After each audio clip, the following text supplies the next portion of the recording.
I call this meeting to Sweetwater County School District Number 1 Board of Trustees to order. If you would please stand and join me in the Pledge of Allegiance.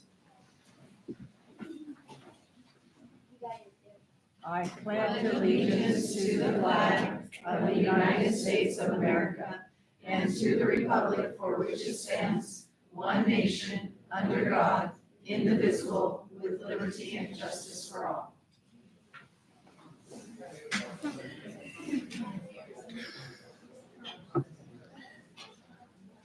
This is the education corner.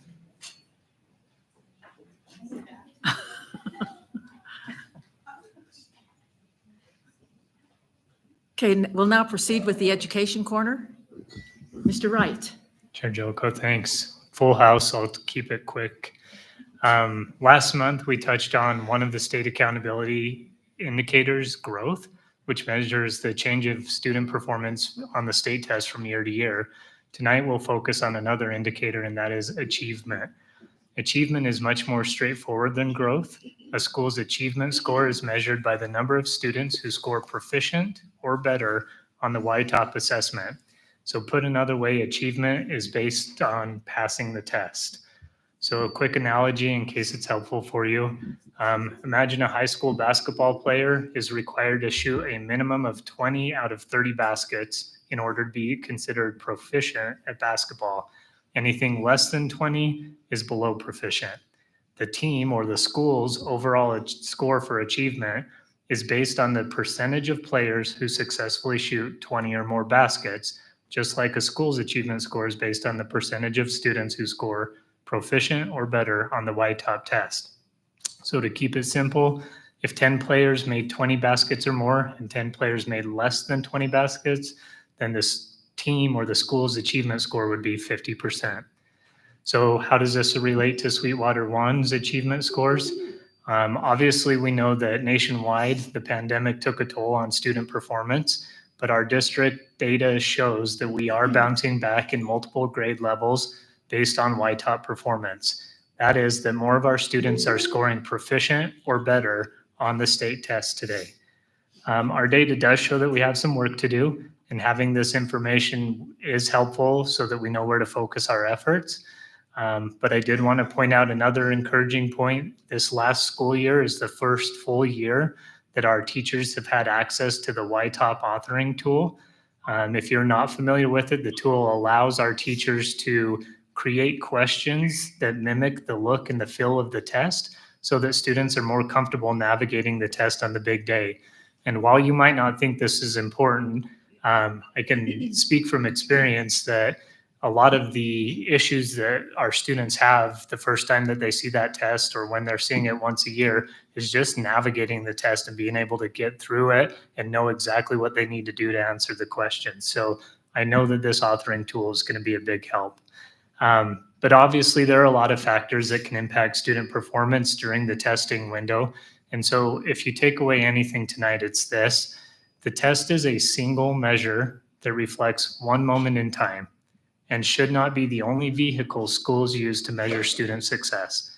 So when you're looking at a school's proficiency scores, it's important to realize that kids have bad days, kids are sick, kids didn't get enough sleep last night, whatever the case may be. And that's not an excuse, but they only have one opportunity to take this test. It's scheduled and this is your day and this is when you're going to take it.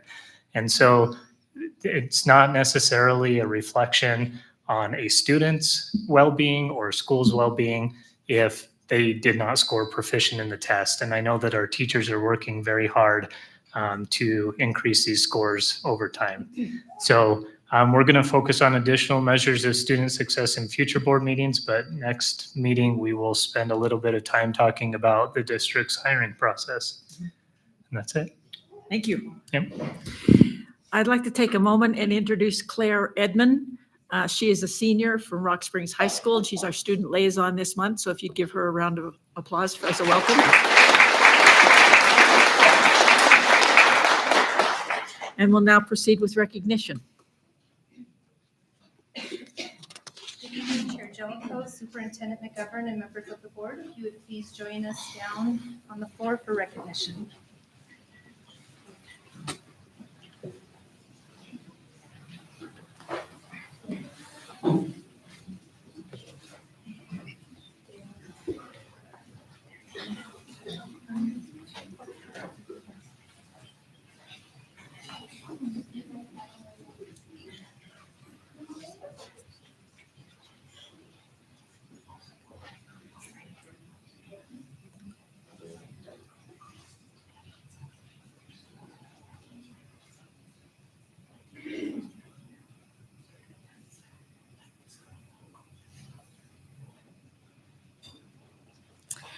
The end of the school year is bittersweet as students and staff have given their all and are ready for a summer break, but it is also time for us to honor our retirees from Sweetwater School District Number 1.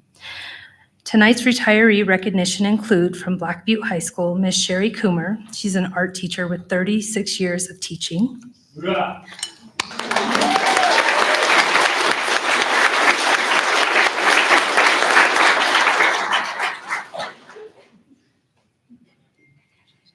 And Mr. Nathan Wiest, a counselor with 26 years.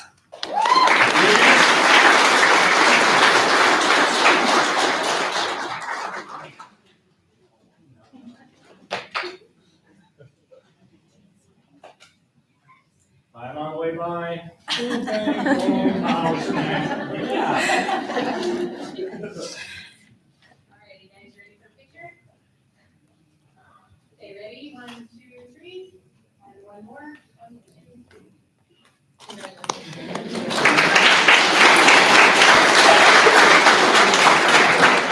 When we're done recognizing the retirees, it's been requested that you go out into the lobby area for a picture. We want to get all of the retirees after this. Yeah, what she said. All right, from the Central Administration Building, Miss Debbie Veras is a curriculum and assessment specialist with 33 years. Where's our Debbie?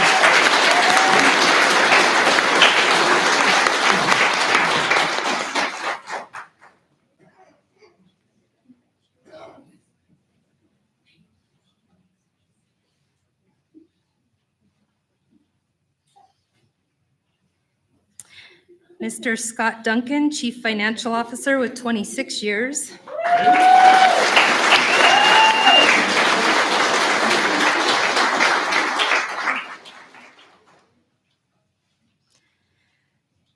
Miss Kelly McGovern, Superintendent of Schools, 33 years.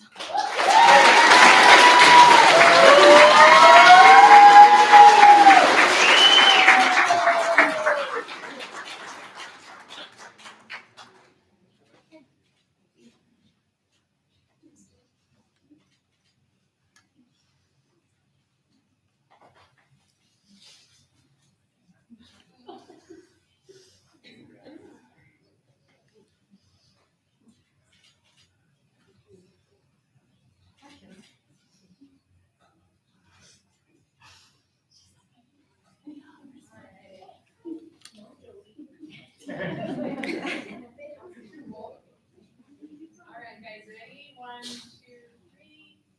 And one more. 1, 2, 3. Congratulations.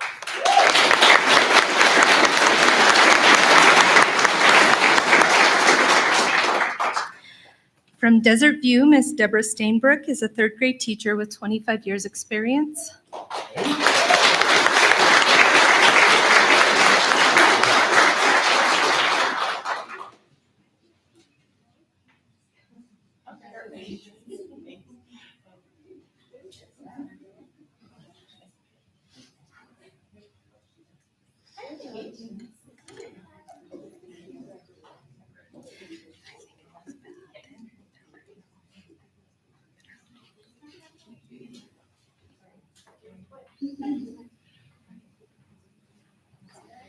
Ready?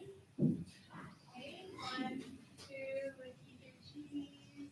1, 2, 3. I splashed my glasses. Congratulations.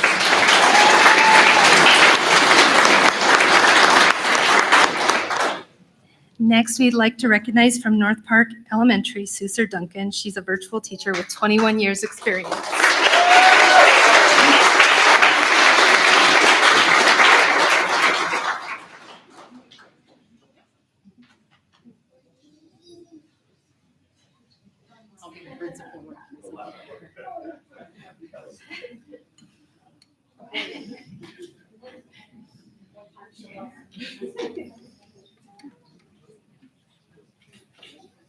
I don't think she was able to.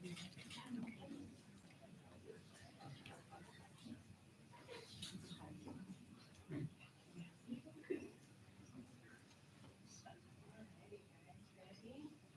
3, 2, 1.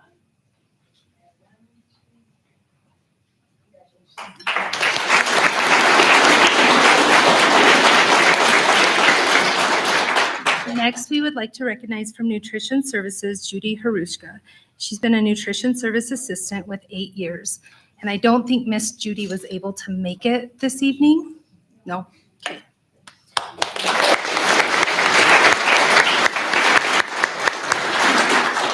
Rock Springs Junior High. First, we'd like to recognize Miss Candy Bedard, is a business teacher with 33 years.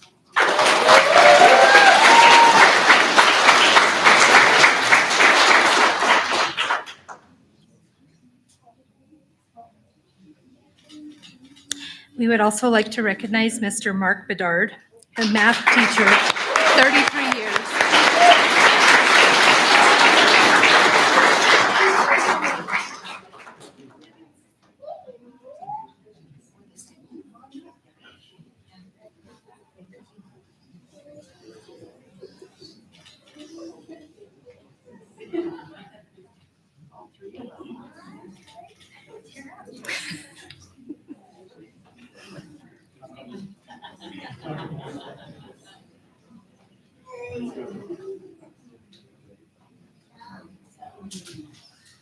You guys ready? 1, 2, 3. 1, 2, 3. Congratulations.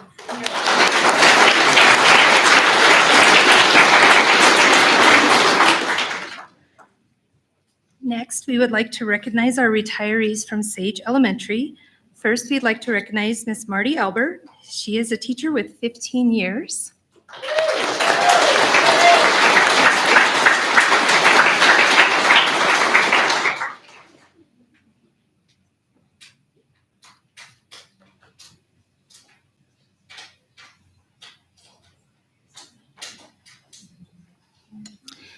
And we would like to recognize Miss Tammy Pinter. She's an intervention teacher with 36 years.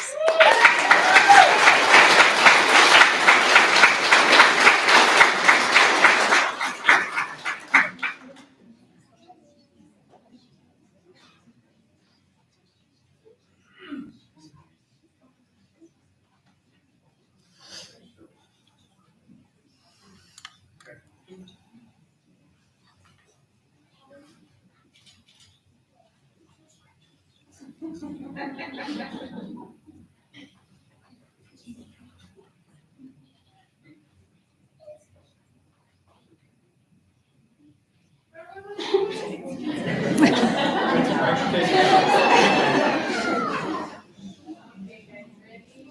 1, 2, 3. 3, 2, 1. Thank you. Congratulations.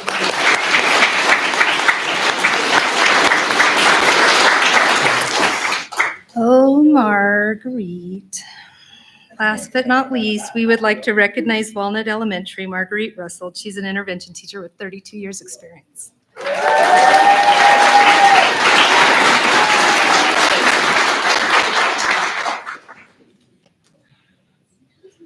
Yeah.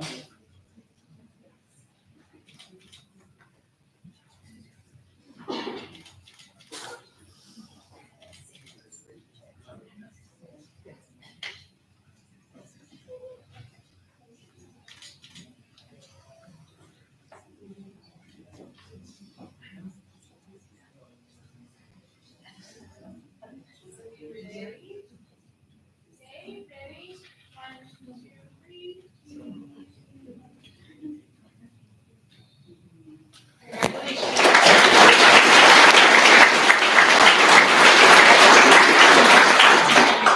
If all retirees could go out into the lobby area, they would like to snag your picture.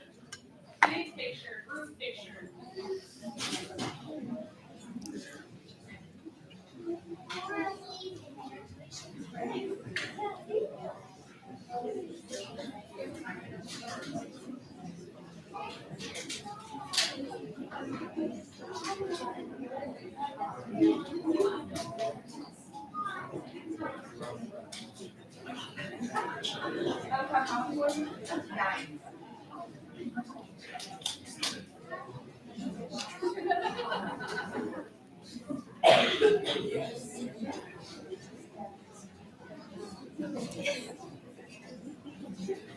There's open seats if anyone wants to sit. Now's your chance.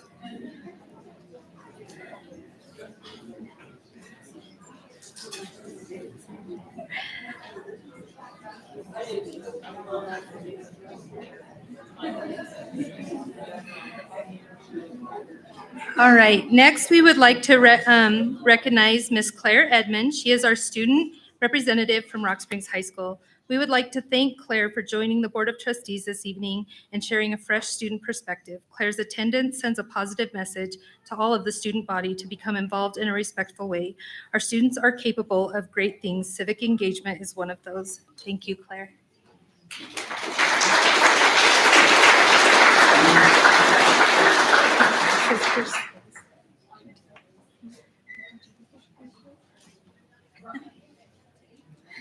Oh my God.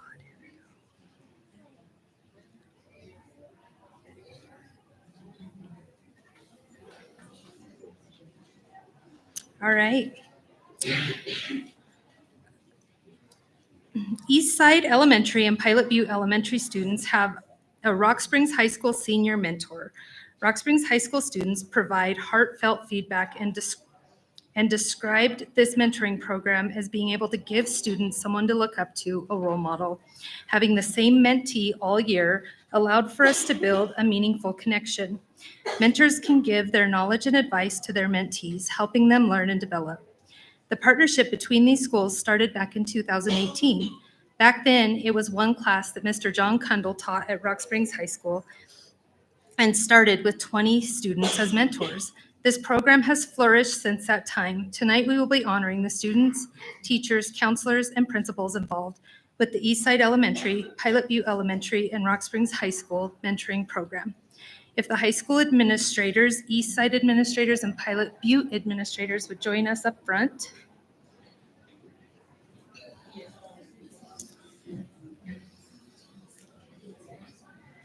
I don't know. Steph will tell you where to step.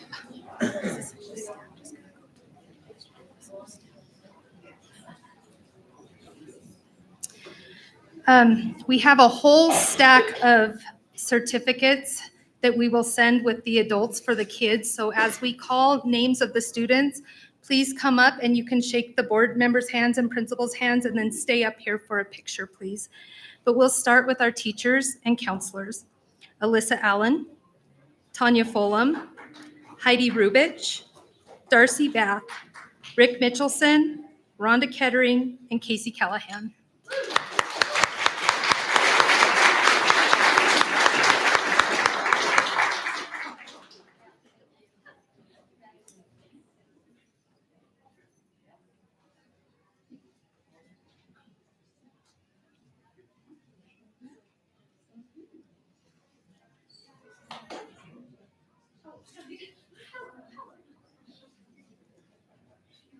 All right. Our first set of students that we're going to call up to be recognized and have your picture taken is Haley Angelovic, Justice Battle, Bella Bustos, Ranger Elkins, Avery Elmore, Melina Evans, Taylor Gilly. Are they in the lobby?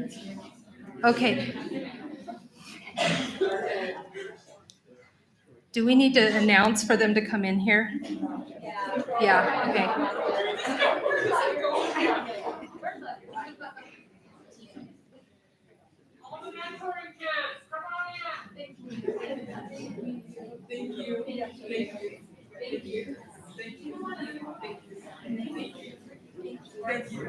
Should I reread the name? I don't know if they'll. Okay. All right. Haley Angelovic, Justice Battle, Bella Bustos, Ranger Elkins, Avery Elmore, Melina Evans, Taylor Gilly, Colton Gunyon, Jack Harmon, Peyton Jenkins, Matthew Johnson, Presley Nacy, Estefania Sanchez, Cassidy Webb, Haley Witt, Caden Wright, Addison Allen, Ava Andrews, Noah Brandt, Lisbeth Campos Del Villar, Annie Carlson, Ellie Christensen, Grace Clark, McKaylee Cloyd, Jendea Coletti, Bryson Coombs, Jocelyn Copeland, Aubrey Davidson, Allie Erspommer, Annabella Fawcett, Isabel Frady, Brogan Fredericks, Presley Frink, and Emily Gardner. That's the first half. We give them a round of applause.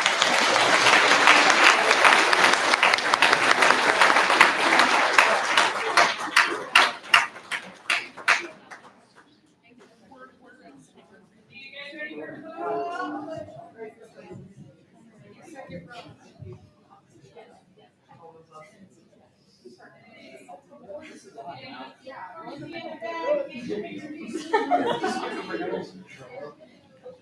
right, guys, ready? 1, 2, 3. And 1, 2, 3. Okay, thank you.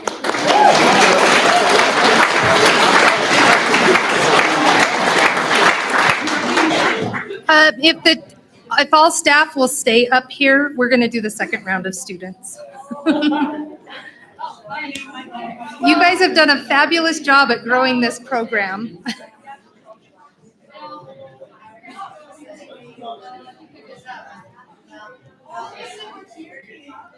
Oh, I'm going to say their names anyways. Taylor Gerard, Carson Green, Emery Hamblin, Elizabeth Hamatry, Solveig Hanks, Jesus Santana, Adoria Hoyt, Bryn Hunsaker, Abigail Jones, Christian Lauritsen, Kaylee Leyenberger, Savannah McCloskey, Ethan Milliman, Javon Newman, Goodness O'Keer, Brianna Powers, Annette Proa, Catherine Rodriguez Geisman, Alexa Rodriguez, Brooklyn Ross, Jason Sagastumi, Ethan Sanders, Gunnar Seeloff, Ella Sellers, Peyton Solstice, Luke St. Marie, Kylie Stoffers, Connor Tigum, Jedediah Wasim, Ali Willoughby, Fernando Zavala, Rosaline Barker, Brooklyn Berry, Ella Brewster, Erica Chavez, Greta Clark, Martha Covarrubias. Did I say it right? Carvarubias? Carvarubias. Christina Espinoza Solis, Hunter Fagel, AJ Fletcher, Brixton Fraser, Jaden Frost, Ashlyn Giovanni, Shayla Glover, Wesley Muir, Carly Nandrup, Madison Prado, Chandler Smith, and Tanner Thompson. Chloe Yednak, and Olivia Padilla.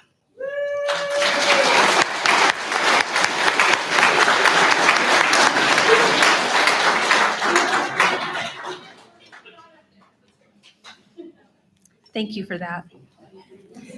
You guys can go, sorry. Thank you, guys. Yeah.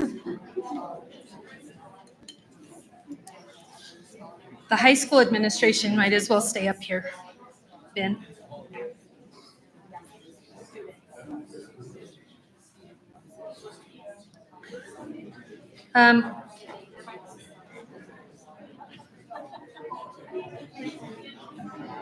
Oh, we haven't done that yet.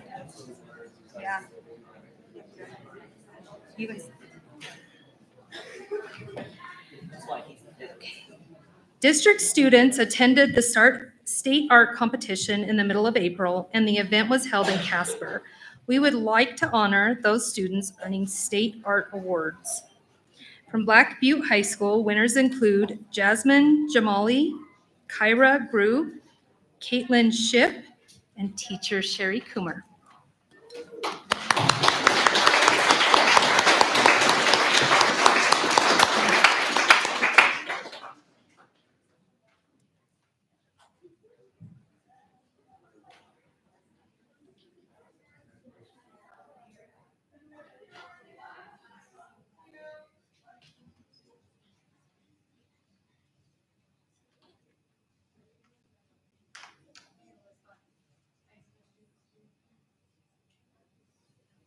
Oh, do we want them all up there? I didn't know if you wanted to break it up. Okay, sorry. Rock Springs High School winners include Emma Lash, Justin Milliman, Kellen Burnett, Marcus Kopp, Chloe Casey, Noble Jeffries, Stephen Molina, Kay Hansen, Bones Rogers, Brianna Quickeden, Lucy Levick, Xavier Babbage, Bailey Cutler, Verena Beret, is it Hilge, Jorge Olivias, Natalie Mitchell, Megan Rice, Samantha Thoma, Michaelin Zelaya, and art teacher Caitlin Beckerman.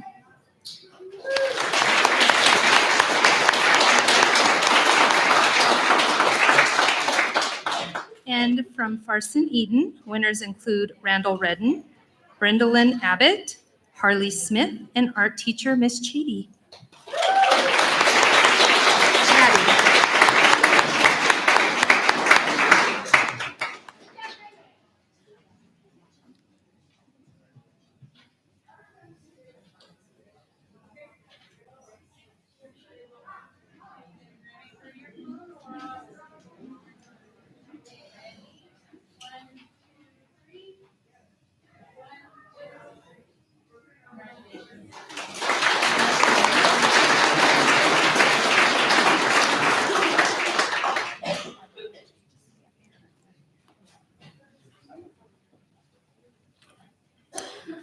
On April 9th, 2024, a school safety incident occurred at Farson Eden School.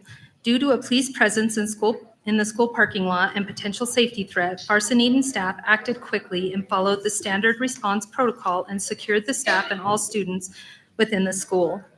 We would like to recognize the following staff for remaining calm in a difficult situation and keeping our students safe: Dawn Scores, Starla Holiday, Chris Winward, and Lynette Wigington.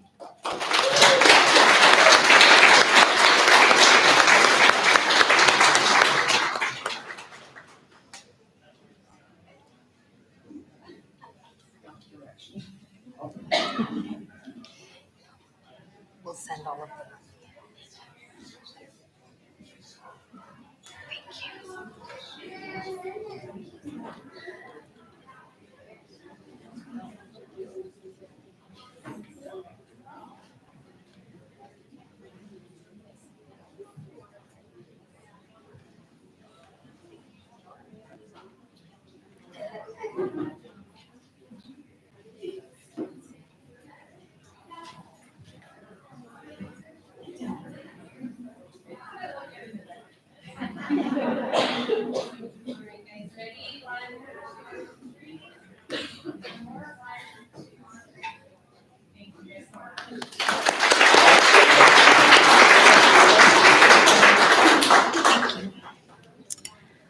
A school nurse, I love recognizing them. A school nurse must be ethical and use evidence-based practices, bridge healthcare and education, and advocate for quality student-centered care. Tonight, we would like to recognize one of our school nurses, Jamie Lovato. Staff in the schools, Ms. Lovato works and has noticed the support and guidance she provides in meeting the healthcare needs of our kiddos across the district. Her expertise is a welcome contribution to complement and enhance the educational experience for all staff and learners. Her smile can light up a room and is truly genuine. Nurse Jamie visited a classroom recently and read to students as a special guest reader. By taking the time to read to the students, she actively extended our message that reading is important. Kudos, Nurse Jamie. We appreciate you.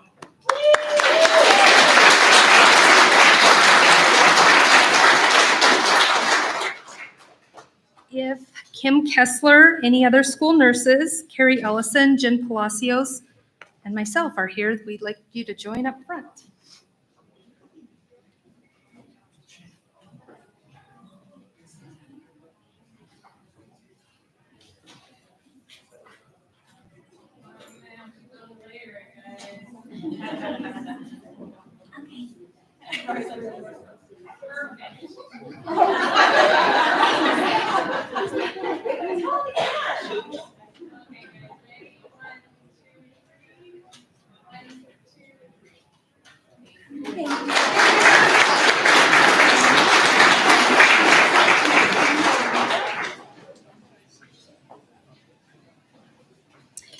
Eastside Elementary would like to recognize a few of the teacher leaders and support staff that help organize and lead activities that support the classroom and keep the school clean and healthy. These teacher leaders include Jasmine Garcia, the team leader for the 4th grade Frontier Days for Pilot View Elementary and Eastside Elementary. Haley Simon, team coordinator for the 4th grade Teton Science School. Jolene Levinson, 4th grade NAEP School Testing Coordinator. Virginia Sanchez, Des Maestas, and Jason Marcy, school custodians, who not only keep the school sparkling and safer and clean for the school. If Dr. Wells and Ms. Searle would like to come up.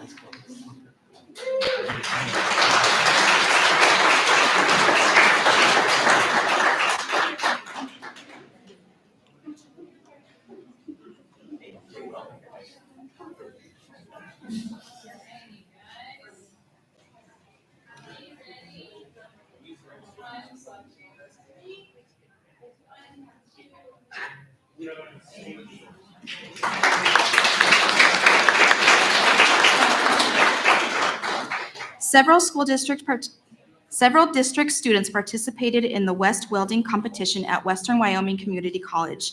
There were 11 high schools in attendance. Students had to take a written test and a pre-weld test on Friday. If students were successful in both of these, they advanced to the finals on Saturday. The participants for this were Jonathan Anderson, Kevin Mitchell, Maddox Ice, Isaac Frandenson, Angelo Ferningo, Wesley Muir, and Elijah Riley.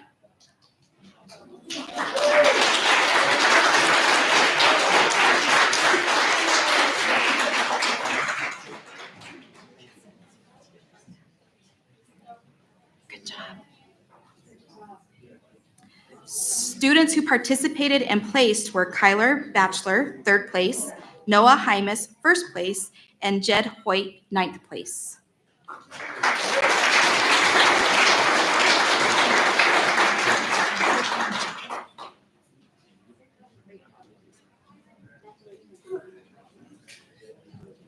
We would like to recognize our welding and metals teachers, Greg Buell, Ryan Hollinger. Greg and Ryan became certified welding inspectors. Greg and Ryan went through an intense testing and had to travel out of state to do so. And only about 30 to 40% of the people passed this test on their first try. Both Greg and Ryan passed. Rock Springs High School is the only school in the state to have 2 CW1 teachers. We are proud of you.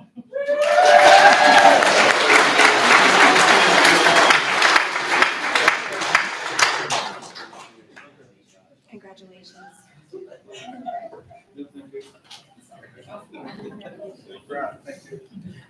Well done.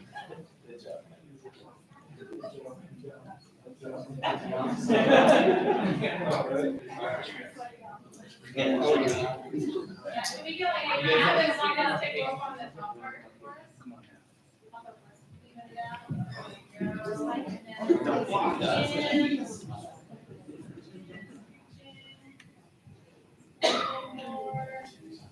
What one do we look at?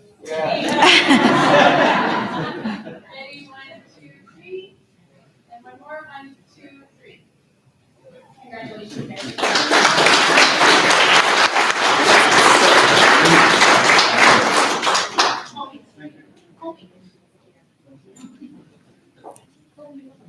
The following students participated at the State Skills USA competition in Casper on April 22nd through 24th. In all, everyone did very well at the Skills USA. They were very professional in their competitions. Students participated include Maddox Ice, Kevin Mitchell, John Anderson, Elijah Riley, Max Parker, Jed Hoyt, who won a silver medal in welding fabrication, Noah Hymas, who won a silver medal in the welding fabrication, Angelo Ferningo, who won a silver medal in the welding fabrication, Carter Wickersham, Chad Fredericks, who won a silver medal in the manual mill and, I don't know how you say it, lathe, thank you, Tim Graham, Ethan Green, who won a gold medal in the CNC programming and a $2,000 scholarship and qualified to compete at nationals. Mason Hansen, Regan Boos, who won a silver medal at the Culinary Arts and a $2,000 scholarship. Peyton Christensen, Natalie Williams, Elizabeth Burton, Jennifer Reynolds, Kyler Batchelor, McKaylee Robles, who won a gold medal in the architectural design and welding and a $2,000 scholarship and qualified to compete at nationals. In addition to the Skills USA competition, Western Welding Academy in Gillette, Wyoming held a welding competition over the weekend. 33 states were represented, and there were approximately 333 high school welding competitors. Jed Hoyt took second place at this competition and won $16,000 to the Western Welding Academy, among many other welding prizes.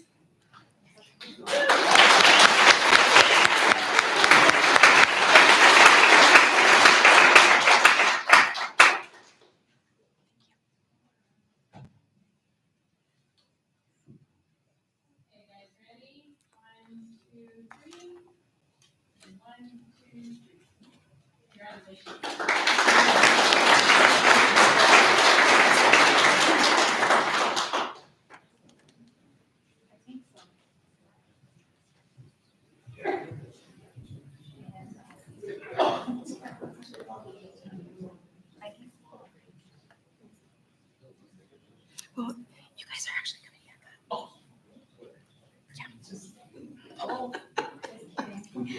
We have several young authors in Sweetwater #1, and we would like to honor the state award winners. Honorable mentions: Kenna Wolf, District Young Author Coordinator; Samantha Warden, District Young Author Judge; and Rebecca Stone, District Young Author Judge.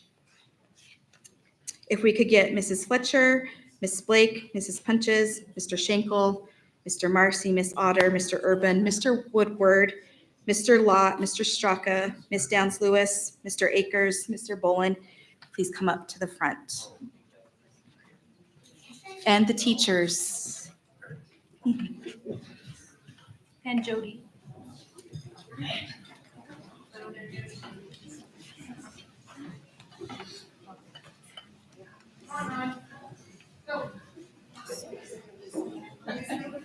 I'm too short.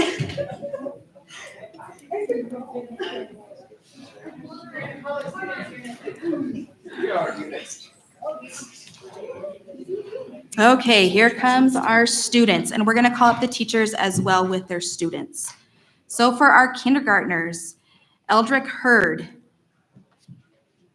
And if Miss DiBernardi can come up with him if he's here. A first grader, Aaliyah Jackson. Oh, Aaliyah, sorry. Oh, first place, I'm so sorry. Also a kindergarten student, first place, Aaliyah Jackson. And Mr. Toomer, if you could come up. Aaliyah, come on up.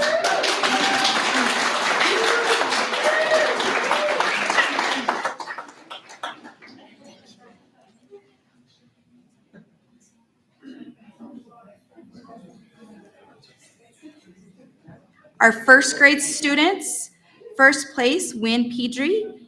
If Miss Stainbrook could come up. Already here, okay. Honorable mention, Dawson Froton. If Miss Froton can come up.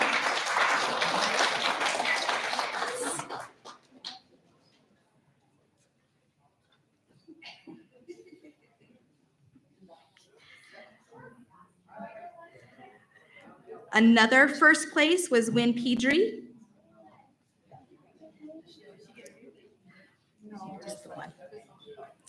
And then another first grader with first place is Jairo Gutierrez. If Miss Leon could come up.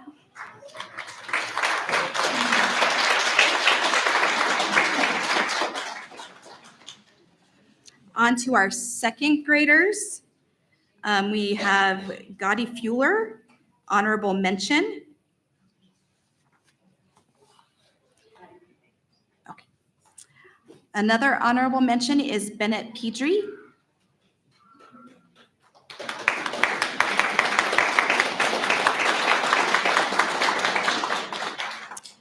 And another honorable mention is Bennett Pedri.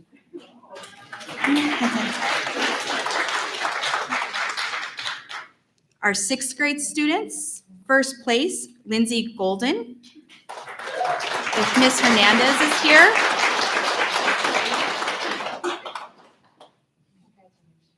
job. Our seventh grade students, first place, Annalie Durant.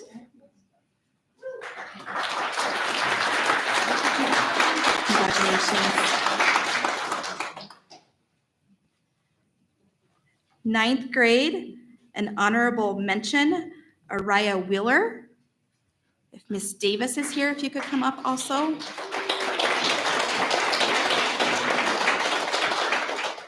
First place, Rachel Rodriguez.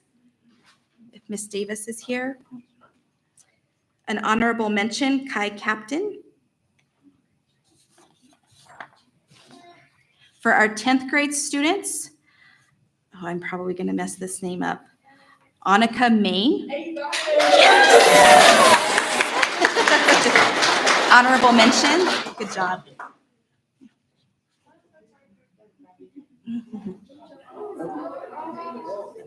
And then our 11th grade students.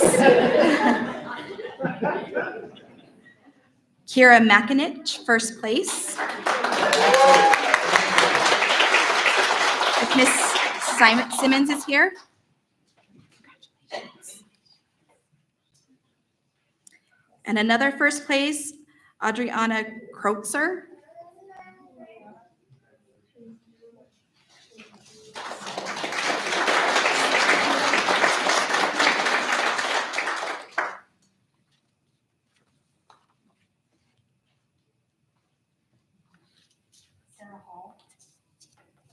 Okay, that's it.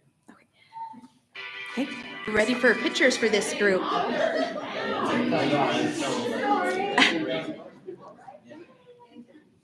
Raylan? Yep. He called your name. Hang on just 1 second. You thought you were gonna get away with it.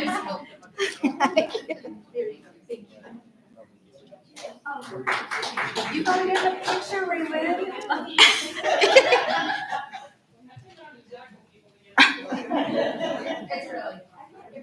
Okay, guys, are you ready? So right here, and on the count of three, smile. 1, 2, 3, smile. Now say cheese. Congratulations.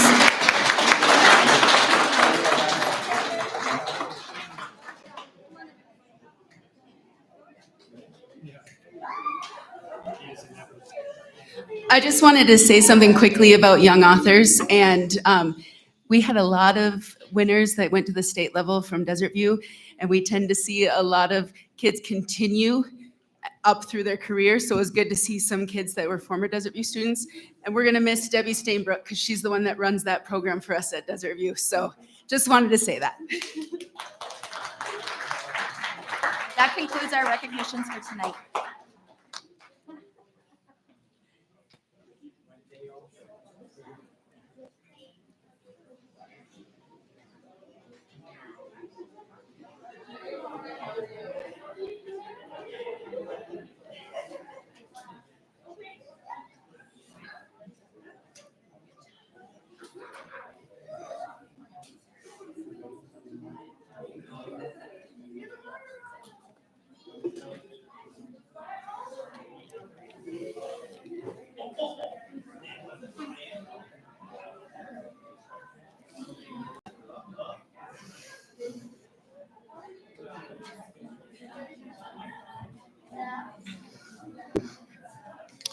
One last congratulations to all of our retirees and all of our students. Thank you. We'll now proceed with roll call. Mrs. Wood, Here. Mrs. Summers. Here. Mr. Wright. Here. Mrs. Schumacher. Mrs. Schumacher. Mrs. Thompson. Here. Mrs. Cochran. Mrs. Cochran. Chair Jellicoe. Present. We do have a quorum. I would now entertain a motion to approve the agenda, which includes some addendum items. It's been moved by Mr. Wright. Is there a second? Second by Mrs. Summers. All in favor, please say aye. Aye. Aye.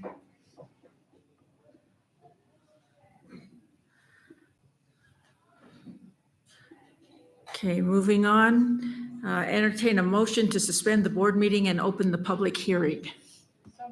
It's been moved by Mrs. Summers. Second? Second by Mr. Wright. All in favor, please say aye. Aye. Opposed by the same sign. Motion passes. We are now in the public hearing to amend the 2023-2024 budget. Good evening, Chair Jellicoe, trustees, and Superintendent McGovern.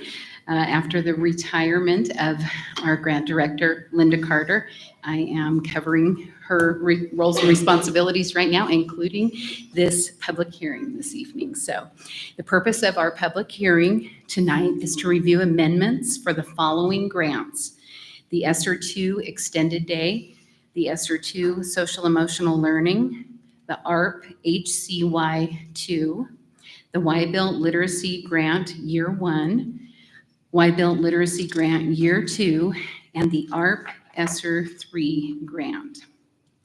The amendments made include the ESSER 2 Extended Day Grant to reduce the budget and close the grant, the ESSER 2 Social Emotional Learning Grant, the changes were to reduce the budget and close. The ARP HCY2 is for a correction to March 11th, 2024 board document. It stated that it was the Y-Built Literacy Grant, but it was actually the ARP HCY2. The Y-Built Literacy Grant Year 1 is a reclassification of funds to adjust for birth to kindergarten reading supplies. And we received a refund from a vendor for $15,000. We had to send that check back to the state, and we are waiting for them to put the money back into that grant. The Y-Built Literacy Grant Year 2, it's a reclassification of funds to adjust the budget for birth to kindergarten activities. The ARP ESSER 3 grant was a reclassification of funds for final spending, for the final spending plan and for the proposed workforce stabilization. The proposed workforce stabilization will be a one-time payment that will come in the form of a payroll run on June 5th, 2024. For all eligible employees, the gross amount will be based on $1,000 plus an additional $254.65 for each year of service as noted by an employee's most recent first day of work for their permanent position. August 25th, 2023 is the date used to determine years of service for this incentive. The workforce stabilization incentive will be subject to required payroll taxes and federal income withholding. And one note on the itemized analysis, the highlighted light red grants are the grants that are no longer open or available. Are there any questions? Any questions? Doesn't look like it. Okay, Thank you. We have no written public comments pertaining to the public hearing. Is there any in-person public comment?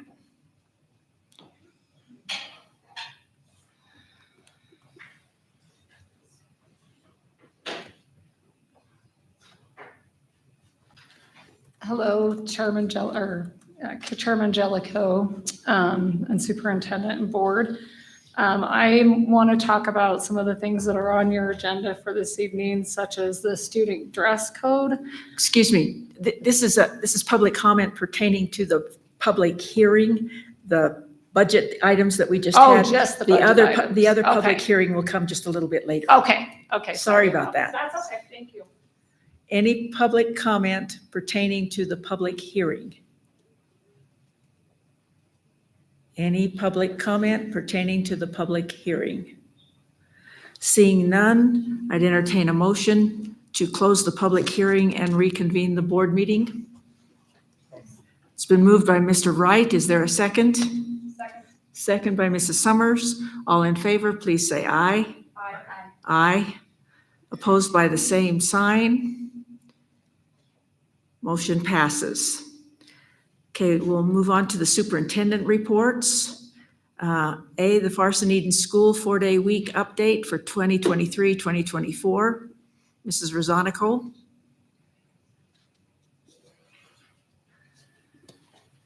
Good evening, Chair Jellicoe, members of the board, and Superintendent McGovern. I'm Barbara Rosanico, the principal of the Farson Eden School, and I'm here this evening to give you an update on the alternative 4-day week school schedule.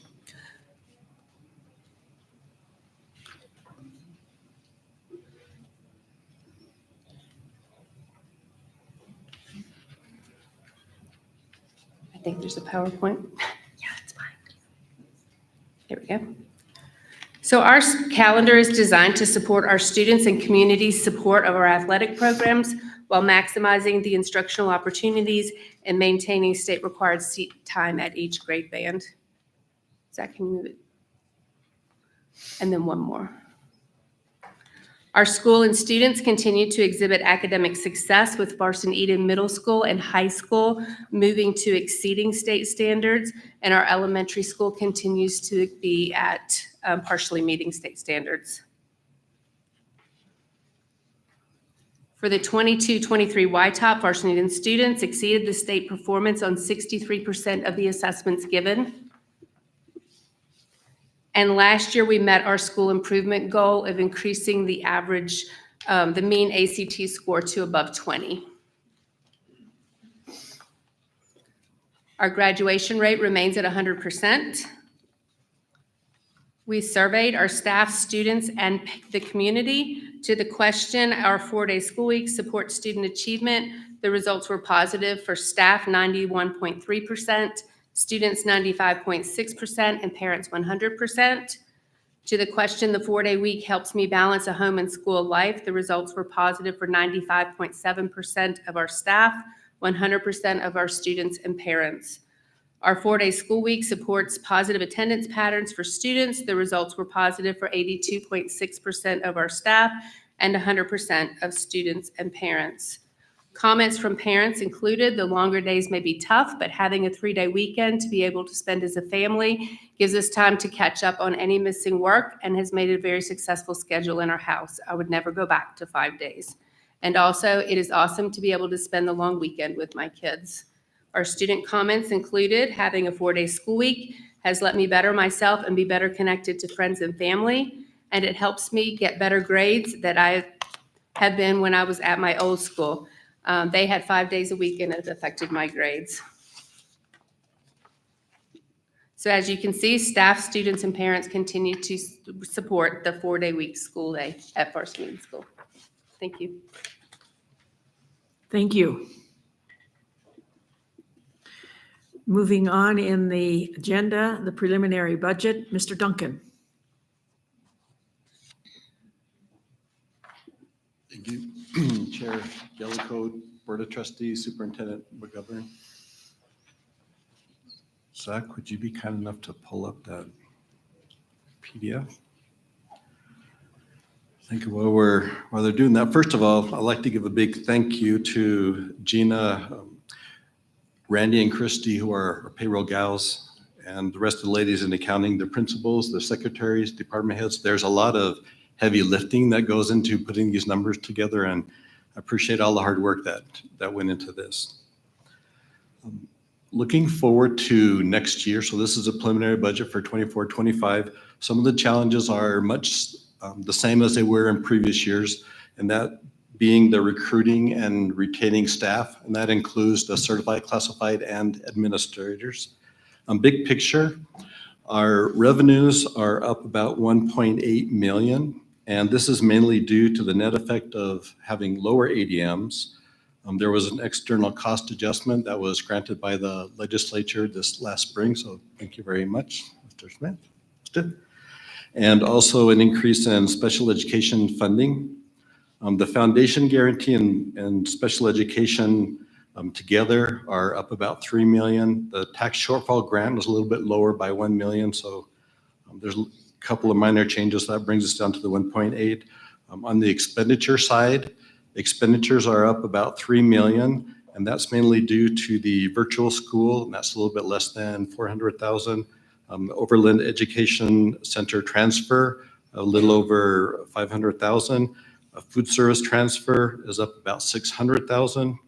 And the remainder of the 1.6 balance is a net effect of granting steps and lanes and increasing the base to the certified, classified, and administrator salaries.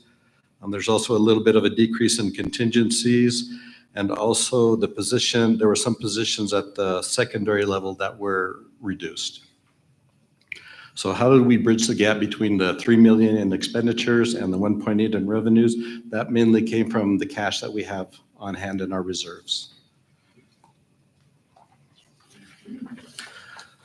So the sheet that's before you now is on the revenue side, and I don't really feel the need to go through every line item, but the big pieces that go into that budget, I've already mentioned the steps, the lanes, the increase to the base, the reduction in positions, the new costs for the transfers. But I would be open to any questions that you may have on the expenditure side. Any questions? Okay, thank you. Next page for me, please.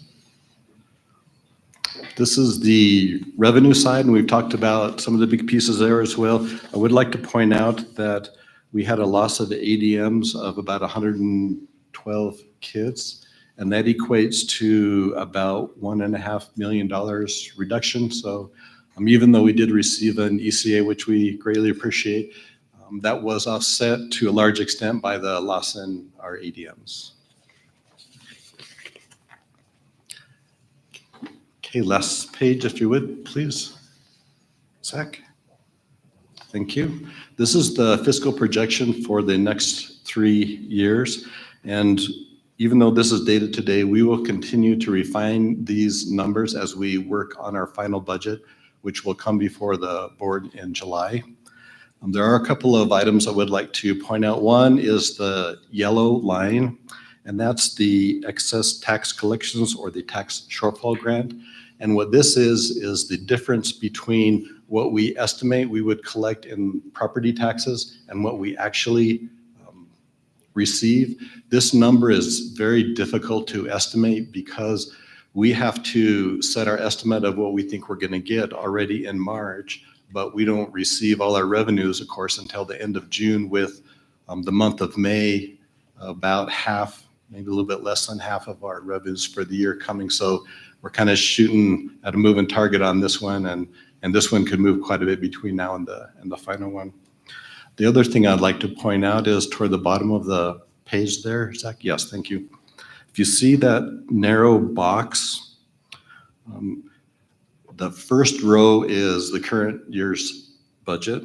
The next row over is the budget for next year. So that's where the preliminary budget comes in. And we're looking to be balanced going into that year.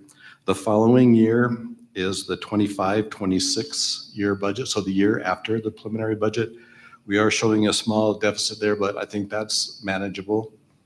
The following year, 26-27, we are looking at a fairly large deficit, but we've got a couple of years to figure that out. What's driving this mainly are the loss in ADMs, and we've all been down that road before, but we're hoping that with some of the new expansions and the turn of minds, that it'll bring more kids into our school district.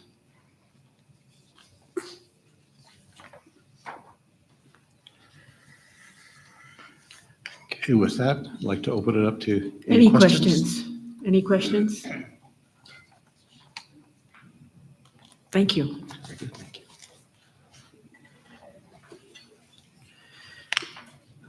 Okay, our last item on the superintendent reports is the update to the 2023-2024 facilities plan and 20-year long-range facility plan. Mr. Celeroli. Madam Chair, members of the board, Superintendent McGovern. What I'm basically asking for was going through, I was going through the 20-year plan review. And one thing I noticed between that and then going through my school facilities division finances, I'm asking the board, you'll see it's in one, I think maybe the consent items, to do an in-house study on repurposing Washington Elementary. And we're hitting that point where another year and we'll lose funding for it because it becomes totally inactive or mothballed. And what I'd like to do is take a look at it and see if there's something that we can use it for. And when I say we use it, not for education, it'd be a non-education building, maybe for offices, for conferences, whatever. And one of the reasons is because that's a stick-built building. I mean, stick-built means it's not steel construction. It's block and wood. The fire requirements for an office building for block and wood standards are far less stringent than they are for students in the building.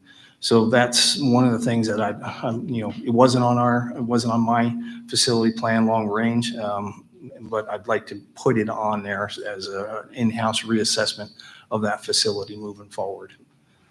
Now, the other thing is that I want to bring in, for those of you who don't know and weren't here, the school facilities department, the commission was here last week, Thursday and Friday.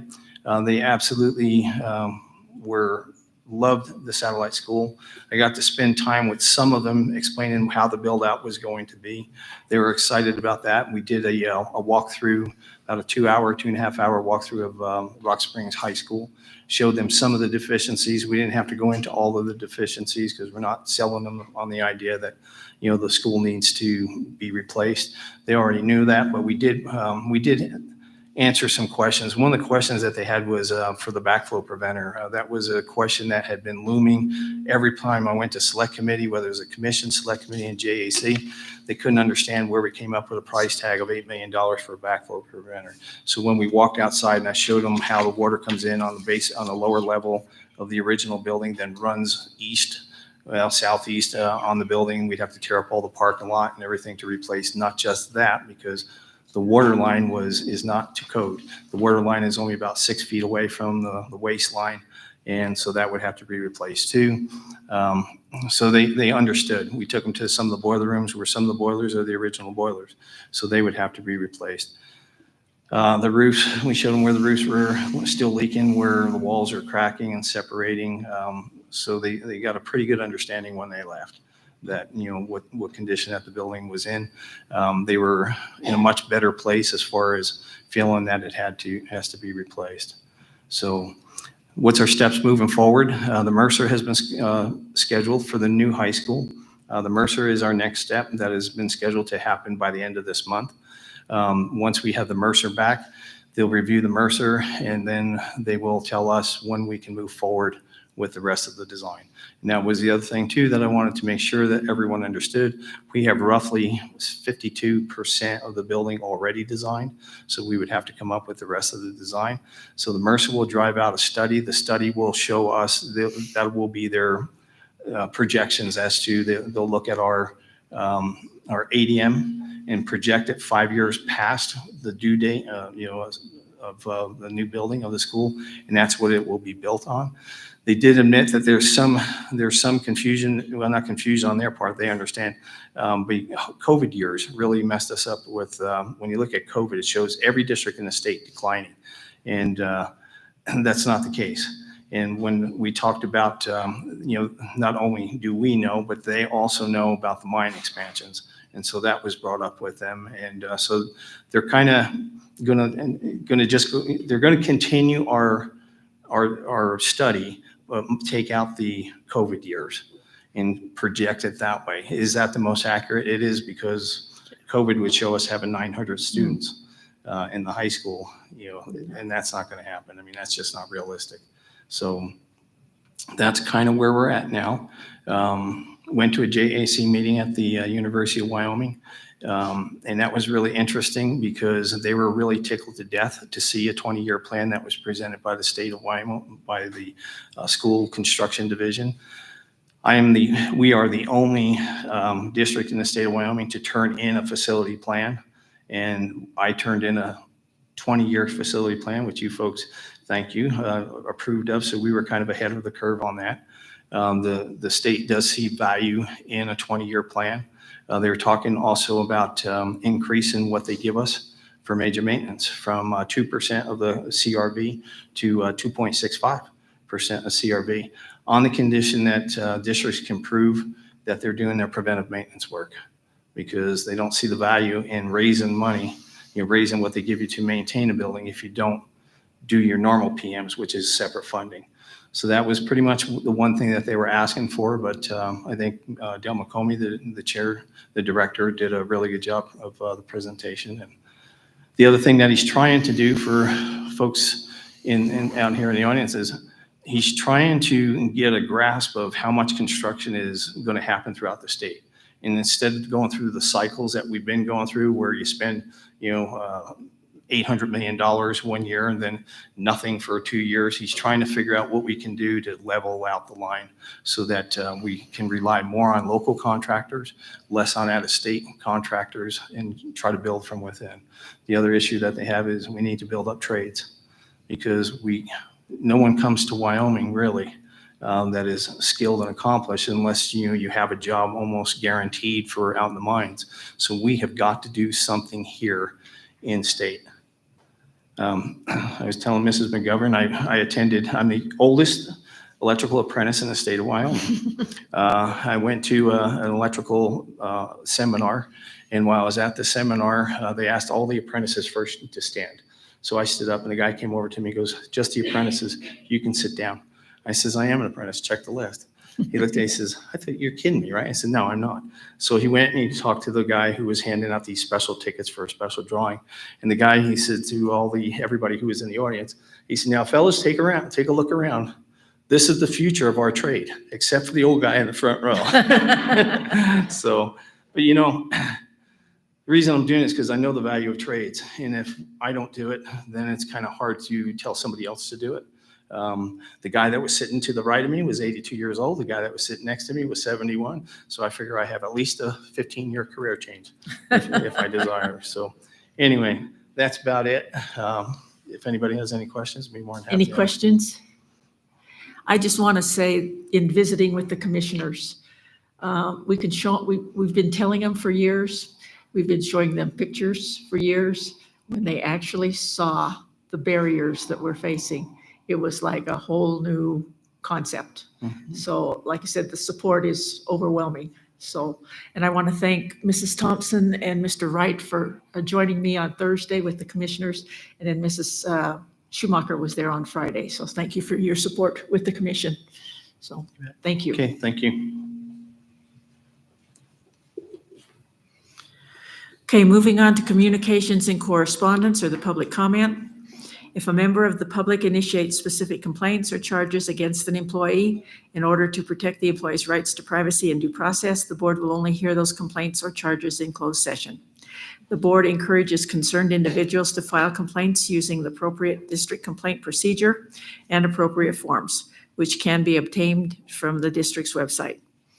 As per policies B, D, D, H, and KD, please limit your comments to the board to one time. If your comments have been previously submitted in writing, please refrain from addressing the board a second time.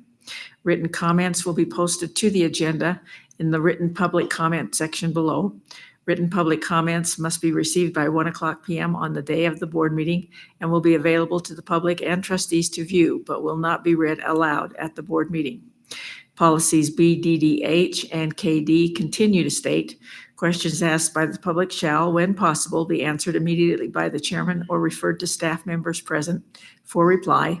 Questions requiring investigation shall be referred to the board or administrative staff for consideration and later response. We do have, I believe, 2 written public comments that were added to the agenda shortly after 1:00 this afternoon. Those are there for you to preview if you'd like. And now is public comment.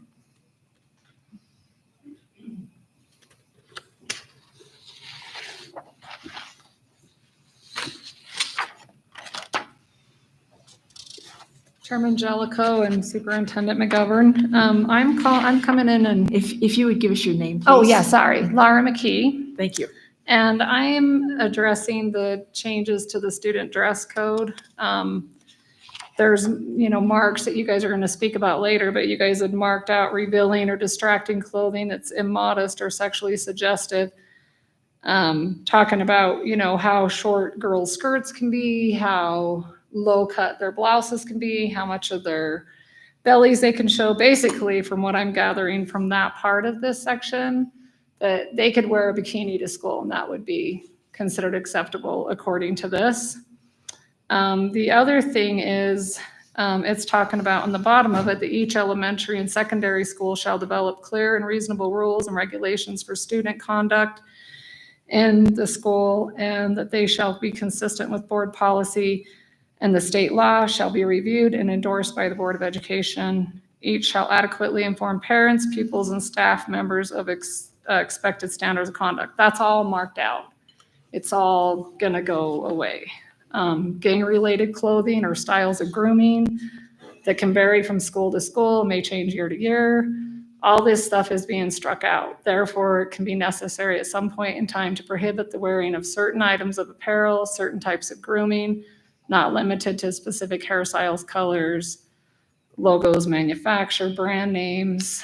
And then it also talks about if the student's behavior or other attributes in this violation of these provisions, the principal or designee shall request the student to make the appropriate correction. If the student refuses, and the parent or guardian may be notified and asked to make the necessary corrections, the principal shall take appropriate corrective and disciplinary action. That's also all marked out now. So those are the changes, and I just want to know where these recommendations come from, if they're like from an association, or why would we want our kids to dress like this at school? Mrs. Bolton, would you like to address the process?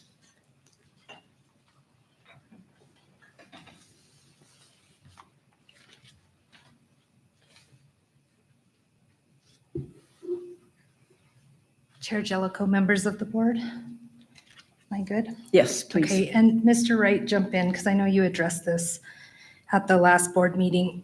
But for policies, we have a policy committee that is comprised of various representation, and we bring policies forward. We'll go through it, make suggestions.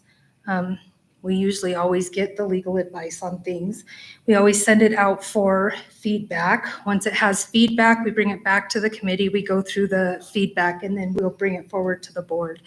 Dress codes are getting very tricky. There's a lot of litigation around dress codes right now, and districts aren't winning.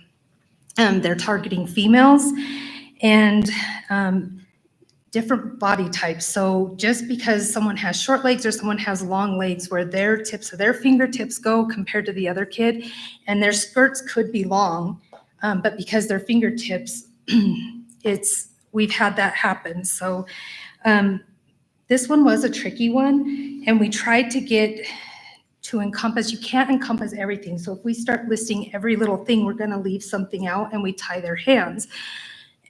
So the one that we talked about where materially interfere with schoolwork, create disorder, disrupt the educational program. Yes, it leaves it open, but styles are ebbing and flowing, and we don't want inappropriate dress.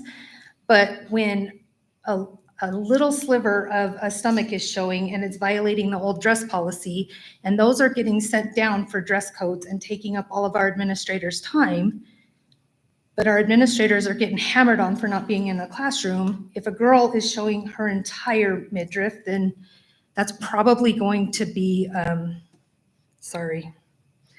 it's probably going to materially interfere. But I'm going to have Mr. Wright, he explained it so much more eloquent than me. Chair Jellicoe. Please. Ms. McKee, I think I'd just like everyone to know that the board that we had reviewing this dress code policy included several teachers, several administrators, several people who deal with this on a day-to-day basis. And a few things came out of this. Most of that language, I would be willing to say, has come from these individuals who deal with this on a day-to-day basis. As Mrs. Bolton mentioned, to have specific language that where you're trying to say, let's say, based on where fingertips lie or what have you, that doesn't accommodate all body types. And so you get away with people that are wearing different things that might be inappropriate on one person and are appropriate on another person. Or you have, you have to be very careful nowadays with different genders and gender identification on exactly how this is written so that it's not biased towards one person or another or how they identify. But I will say, as Mrs. Bolton pointed out, what we had found out, and I mentioned this at the last meeting in pertinence to hats, but this is the other clothing as well, is there is language written in here that says that we expect our kids to dress appropriately and modestly. However, the vagueness is trying to be left to the administrators to make the judgment. In other words, we have these administrators and these teachers are busy doing various numbers of things. And if they deem something inappropriate or a distraction to the class, it will be taken care of.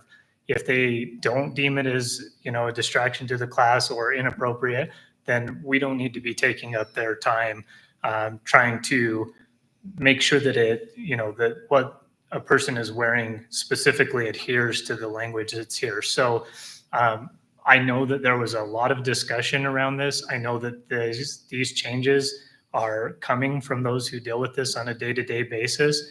And this language had to be specifically written to be very neutral to all those that it pertains to. So we feel like the language is in there for these administrators to make the right choices, to not allow somebody to show up in a bikini. I imagine that's going to be a distraction to a classroom and immodest, and that would be taken care of.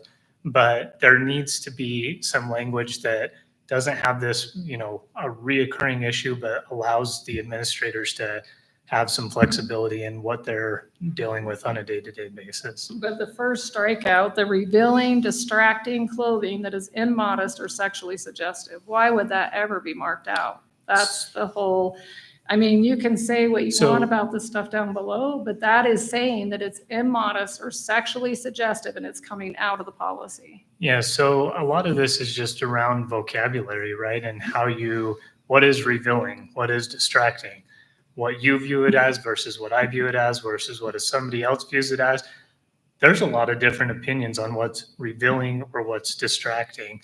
And while there might be some general consensus around that, again, this is written to leave the administrators. There's still different wording down below in the bullet point, materially interfering with schoolwork, creating disorder, disrupting the educational program, that's allowing that ability to say, this is inappropriate, this is distracting, no one's paying attention because you're doing this, we're going to take care of that. Right. Well, I guess just taking all of it out, maybe just putting it that it's up to administrators or something, but just the way it's worded is not great. But what about the part about that they shall develop clear and reasonable rules and regulation for the student conduct, the very bottom line in there that says that they shall be consistent in the board policy and state law and shall be reviewed and endorsed by the Board of Education and adequately inform parents, pupils, and staff members of expected standards. So you're not going to be. I believe a lot of that is in the student handbooks. Okay, Mrs. Bolton, Sorry. Chair Jellicoe. please. So we have just revised last year and a half ago, policy JFC, which is our student code of conduct. And that actually outlines the different steps and the, different consequences based off choices that administrators could take. So if a student doesn't change their clothes or cooperate and they become insubordinate, that actually falls under policy JFC. It's not on here right now, but when it goes to the board, I don't know why it was left off, but we do put reference to policy JFC so that people know that the student code of conduct is actually what would kick in. And you were saying before that it was the committee or something. So does the public get to know who's on the committee that decides the regulations on the school dress? Well, yeah, well, we don't decide it, we make a recommendation, and then when it goes Right. out for feedback, but we could put that So out. who's It's the not a, feedback come from? it gets sent out to the district for anyone to give feedback on, and then when it comes forward to the board as information, the public can come in and give feedback. Our policies always go to the board first for information, and then the next month they go to be voted on. Chair Jellicoe, Yes, Mr. Wright. Mrs. McKee, I'd also say this, if there's language that you think would be appropriate in here, I am the one from the board that sits on this committee. Okay. And I'm open to any feedback or suggestions, as Mrs. Bolton just pointed out, the process there. But as these come forward for information purposes, if you have specific language, I mean, please reach out. I've offered this to other people as well. We just have to very carefully wordsmith what is written in there and be very careful about definitions and interpretation. So there is a process to it, but always open to feedback. Okay, all right. And then, because the other thing I was going to ask about is that they, we have like the parental rights that are going to be coming in, that our legislature, Clark Stiff had brought that in and it had passed. Thank you for coming, Clark. And as of July 1st, and I was just wondering, it's my understanding there's stuff that the board needs to do to prepare for that, but I haven't heard anything about the parental rights bill. So I was just wondering how that, like when that comes into play or. That too will go through the policy committee. Okay. Well, yeah, Chair But Jellicoe. some of the things, if it's illegal, obviously legal, our legal counsel has a great deal to say about they keep up on the legal cases that are out there in the country, and they give us a basis for what actually we can defend and what we can't defend. Right. And so we don't want to have a policy that we cannot defend. So legal is a big part of it. We give opportunities for input, like Mrs. Bolton said, to the district once it goes through the policy, and it goes back to them to take into consideration their suggestions. And then it comes to the board for information, and that's when the public gets their say. Okay. And is there an association then that because I know you're saying legal and all that, but is it? Legal Like counsel, the district's Okay. legal counsel. So it's not like the Wyoming School Board? No. or The School Board No, Association? it's our legal counsel. Your legal counsel, okay. Lemich Law is the designated legal counsel for Sweetwater County School District Number 1. Okay, and then I don't know if it was you last time I had addressed about the checking out the blue dot books, and nobody ever did get back with me on that, what the procedure was for that, and they did take my phone number. I think I addressed that. Last month, Our no, they were gonna policy- find out how if my child wanted to check it out, what the process is for them to be able to check it out. That's the current policy. That's the current, what I We're stated to trying you is the find current policy. No, Jody's looking into it. Okay, you She guys can- haven't found yeah. anything with Okay. it yet? No. Okay. Okay. I was curious about that. And I did get a petition signed as well on the rewriting of the student dress code. So I would like to give this to you if that would be okay to do that. Certainly. Okay, thank you.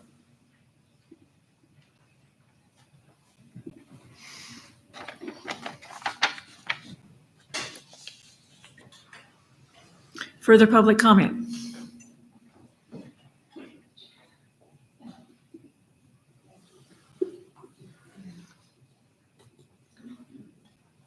Hello, Chair Jellicoe, Superintendent McGovern, and members of the board. My name is Sherelle O'Driscoll, and I am a parent. I have a couple questions. Is the Overland Preschool classified as a title school? And I would like to do the Robert's Rules of Order and yield my response time for your response. You want Superintendent McGovern, you want to address that?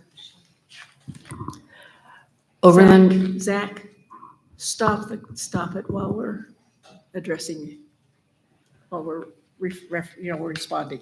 sure. Chair Jellicoe, Mrs. O'Driscoll, Overland Elementary is composed of several federal grants that flow through the building. One of those is Head Start, which is federally funded for families that qualify under poverty. The second grant is for Title I, and that is based on the number of free or reduced meals that the district serves. And so with that, it is under Title I.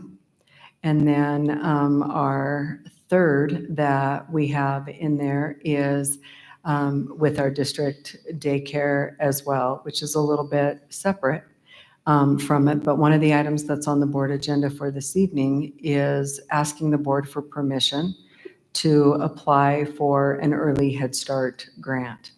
So again, it would have the federal guidelines for qualifying families, but it would expand the program in there. And so using the various funds, each grant has different requirements that the district has to comply with. And so we make sure that we do that. And one of those is with Title I. Okay, thank you. My second question is on your policy IKA-R, where you are adding that the teachers from grades 7 to 12 must submit grades weekly. It's great, but what will be the ramifications if the teachers do not comply with this? And what leg do the parents have to stand on when they bring this forth and say they're not complying by this policy? And I yield my time again, please. Chair Jellicoe, I can kind of speak to this. And Okay, Mr. Wright? Mrs. O'Driscoll, if this doesn't satisfy your question, we can get more information, but I spoke about this at the last meeting as well. And again, it's very difficult to have specifically outlined and specific language to infraction number 1, this happens, infraction number 2, this happens, infraction number 3, this happens. You say more consequences the more times that the rule's broken or what have you, maybe even leading to termination. However, we are working with our attorneys on some language that would do this. Again, back to the administrators and teachers who sat on this committee, there has to be some flexibility to account for circumstantial things. You know, maybe somebody was sick, maybe they had a family emergency, and so that week they didn't get them in. Well, then there's probably not a consequence if they've been doing it all the rest of the times. But if they're a habitual abuser and they're breaking policy, then they can be written up or have notes in their files or be terminated or what have you. But it's, again, the language is not in there because it's difficult to write to still give the administrators the flexibility to do their job. But we are talking about it. It's to your point. We absolutely understand if there aren't consequences, what's keeping you from breaking the rules, right? So we know it's an issue. We wanted to get the language in there that this is the expectation. And then, the administrators have the ability to identify the cause behind why they're not obeying the policy and then the appropriate consequences. But again, to your point, we're trying to get some language that could be incorporated into these going forward that kind of address consequences. It's just difficult to get that language right. So your point's well taken. We have discussed it and it's in the works. Okay. But we want to at least get the change out there that this is the expectation, and 95, 100, we expect the teachers to be doing this. And so then you're not going to have students going 16 weeks without a grade and all of a sudden at the end of the semester, boom, here's an F or what have you. So we're putting the expectation in the policy, and we expect the majority of teachers will adhere to it and the administrators will deal with the ones who aren't. Okay, thank you. I would suggest too, this is the policy. This states the expectations. There's a second part of the policy, which is the procedures. And what we're talking about here would go into the procedures part. So that part of the policy has not been brought forward, just the policy itself. Okay, I just feel like you're setting yourself up for some gray areas. Oh, okay. And then my third question is, since the inception of the Rumors versus Reality page, I have been named in 2 public comments that I have made and 1 written comment. Since June of 2023, there have been over 8 written comments and over 25 public comments in the regular board meetings. The information and the other information on there is presented about the high school temperatures and the gender, but there is nothing assigned to who brought that forward. Can someone please explain to me as to why I'm being singled out on the Rumors versus Reality page and no one else's questions are being answered for the public to read the response? How is this not discrimination or retaliation against an individual? You have all denied that this happens within our district. I would like to know if your moral compass is left of center, where this falls on your ethics and moral standards and level of professionalism. How can you sit with your heads held high in an elected position and feel good about this information that I'm presenting to you? I would like to ask all board members to reevaluate your why you first ran for this position and to see if your mission is still the same. And if you have successfully achieved your why are you still up here and what are you running for again? That's all I have for today. Thank you. Thank you. Further public comment?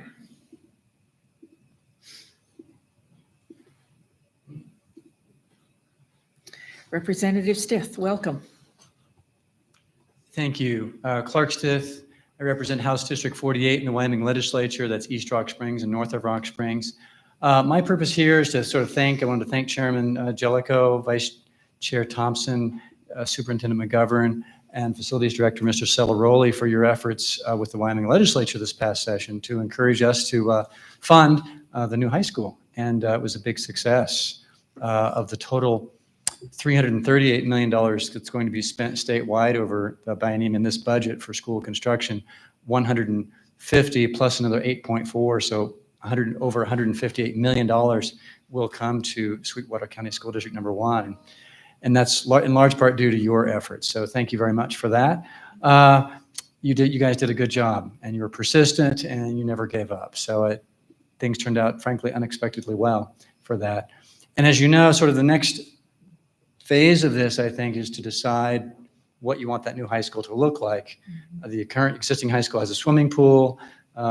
Unfortunately, for $158 million, you don't get a swimming pool.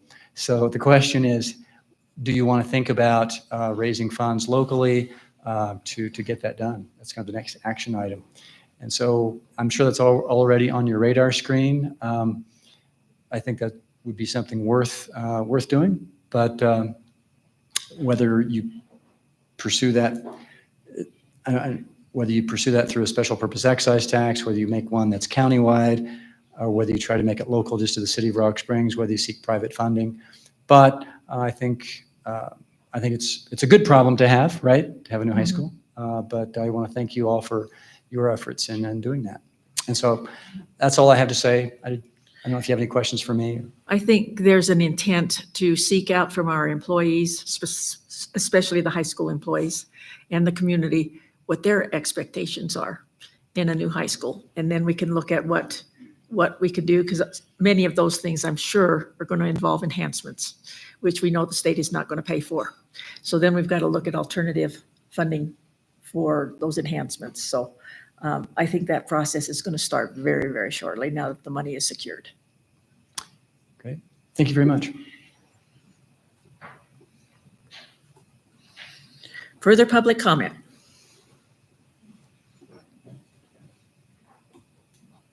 Hello, I'm Natalie Powell, and I'm here to give the monthly Rock Springs High School Parent Involvement Team update.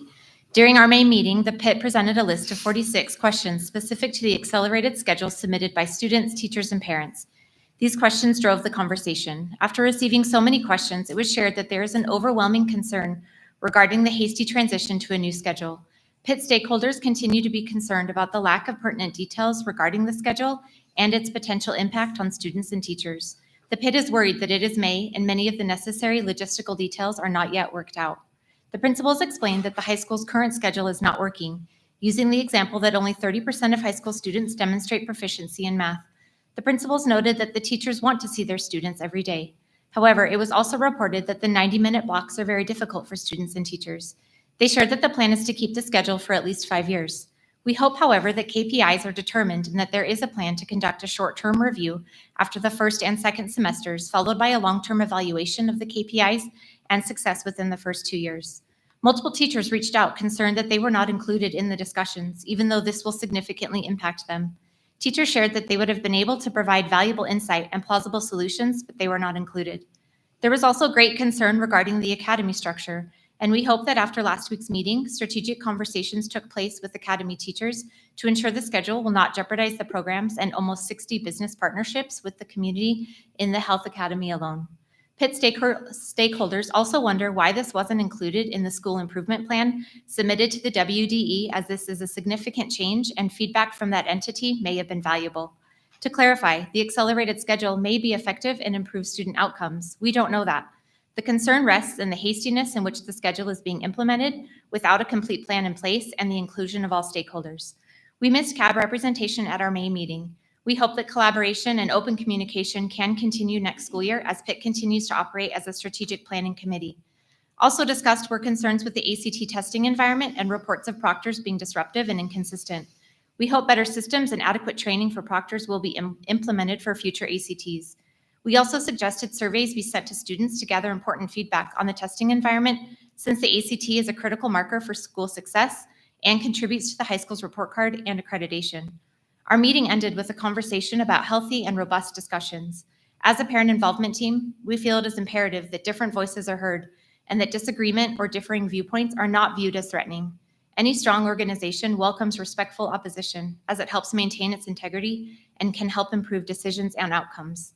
Productive disagreements can be an opportunity to learn and grow, and the Pitt will continue to share constructive feedback in addition to celebrating the school's successes.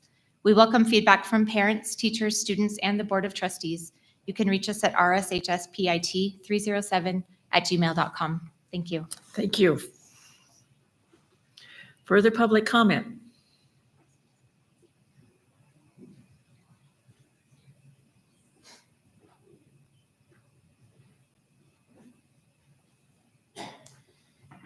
Good evening, Superintendent McGovern and Chair Jellicoe and members of the board. My name is Cheryl Notman, and I'm the Sweetwater Education Association president, and tonight I speak for them. I'm here just to let you know that our membership has voted positively to ratify the negotiated agreement. So I recommend that you approve it. Thank you. Further public comment? Further public comment? Further public comment? Seeing none, we'll move to item number 10 on our agenda, an executive session for the discussion of legal and personnel matters. I'd entertain a motion to go into executive session. It's been moved by Mrs. Thompson. Is there a second? Second. Second by Mrs. Summers. Aye. Aye. Opposed by the same sign. Okay, we are now in executive session for the discussion of legal and personnel matters.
Entertain a motion to return to the regular meeting from the executive session. It's been moved by Mrs. Summers. Is there a second? Second by Mrs. Thompson. All in favor, please say aye. Aye. Opposed by the same sign. Motion passes. Before we move on to number 11, I just wanted to say, for the benefit of those listening, either in person or online, the petition that I was handed says, "I have read the new changes to the student dress code, and I am against all of the changes you are proposing to be made. I have one or more children enrolled in public school." There are 7 names on the petition. So just for your information. Okay, let's move on to the negotiated agreement. Item number 11, approval of the 2024-2025 negotiated agreement pending the recommendation of the Sweetwater Education Association, which we received during the public comment. So is there a motion? So moved. It's been moved by Mrs. Thompson. Is there a second? Second. Second by Mrs. Summers. Any discussion? All in favor, please say aye. Aye. Aye. Opposed by the same sign. Motion passes. Okay, number 12, Human Resources. Approval of the, A is approval of the classified employees and administrator steps, off-schedule salary increases, and salary payments. Is there a motion? So moved. It's been moved by Mrs. Thompson. Is there a second? Second by Mr. Wright. All in favor, please say aye. Aye. Aye. Opposed by the same sign. Motion passes. Approval of the, item B is approval of the salary schedules for the 2024-2025 school year effective July 1st, 2024. And these are all the various job descriptions that we have, including accompanist, accountant, activity, certified administrator, certified computer technology. It's all of our salary schedules for the all of our employees. So is there a motion? So moved. It's been moved by Mrs. Thompson. Is there a second? Mrs. Summers is the second. All in favor, please say aye. Aye. Aye. Opposed by the same sign. Motion passes. Treasurer's report. Mrs. Summers. General Fund Treasurer's Report for the month of April 2024. The beginning balance was $20,185,899.56. Revenues received during the month totaled $10,120,960.22. Interbank transfers included totaled $11,260,000. There were 0 intrabank transfers in. Less the warrants written during the month of $7,581,280.71. Interbank transfers out totaled $4,760,000, and intrabank transfers out totaled $6,500,000. Voided checks totaled $27,119.17, and the ending cash balance was $22,752,698.24. The Treasurer's Report for the School Lunch Program, April 2024. The beginning balance was $626,935.12. Interest accrued during the month totaled $1,247.63. Revenue during the month was $85,880.84. The CFP reimbursement totaled $9,238.94. The federal reimbursement totaled $89,659.62. And the FFVP grant reimbursement was $7,445.02. The ending balance was $525,705.76. The treasurer's report for the Head Start program. Beginning balance was $98,821.19. Deposits during the month totaled $260,044.90. Warrants cleared during the month totaled $259,761.61, and the ending bank balance was $99,104.48. That concludes the treasurer's reports. Thank you. Motion to approve the treasurer's reports for the general fund, school lunch program, and the Head Start program. It's been moved by Mr. Wright. Is there a second? Second. Second by Mrs. Thompson. All in favor, please say aye. Aye. Aye.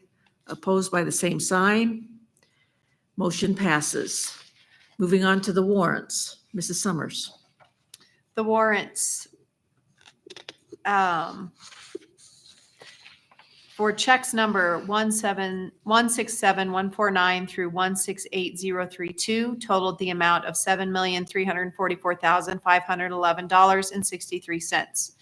Net payroll numbers 129,508 through 129,519 totaled the amount of $13,189.87. Payroll numbers 799,225 through 799,640 totaled the amount of $3,087,855.19. And payroll numbers 83467 through 83469 totaled the amount of $6,636.42. And payroll number 83471 totaled $2,047.33. Checks during the month. Check number 3935532 was a transfer general fund, totaled $6,500,000.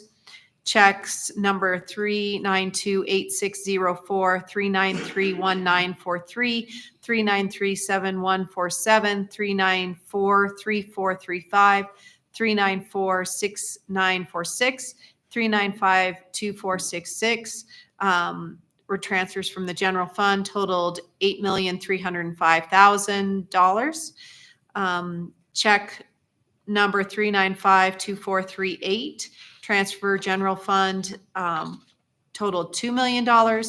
Check number 3943728, transfer rec board was $913,154.14. Check number 3952400 was a rec board transfer totaling $91,000. Check number 4-2024-04, Sweetwater County School District number 1 insurance fund, retiree fund, totaled $642. It was a refund for overpayment. And check number 1011, Sweetwater County School District number 1 insurance fund money market account, totaled $120,000. That concludes the warrants. Okay, I'd entertain a motion to approve the district warrants and release the payments. It's been moved by Mr. Wright. Is there a second? Second. Second by Mrs. Thompson. All in favor, please say aye. Aye. Aye. Opposed by the same sign. Motion passes. Madam Chair, I do have a conflict to declare. Number 001673220. Okay, thank you. Okay, moving on to the consent agenda. The consent agenda is all matters listed under the consent agenda are matters about which the board has governing policies, implementation of which is delegated to the superintendent. They will be enacted in one motion in the order listed below. There will be no discussion of these items prior to the time the Board of Trustees votes on the motion unless members of the board request specific items to be held and discussed separately and or removed from this section. A is, we're moving on. Okay, B is approval of the minutes from the April 8th, 2024 board workshop.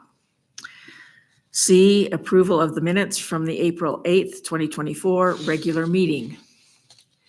D, approval of the minutes from the April 8th, 2024 executive session. E is an addendum item, curriculum, approval of additional professional development from beyond textbooks.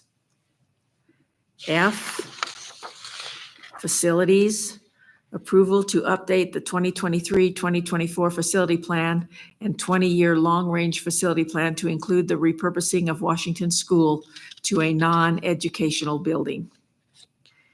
G, facilities, approval of the Westridge mass notification bid.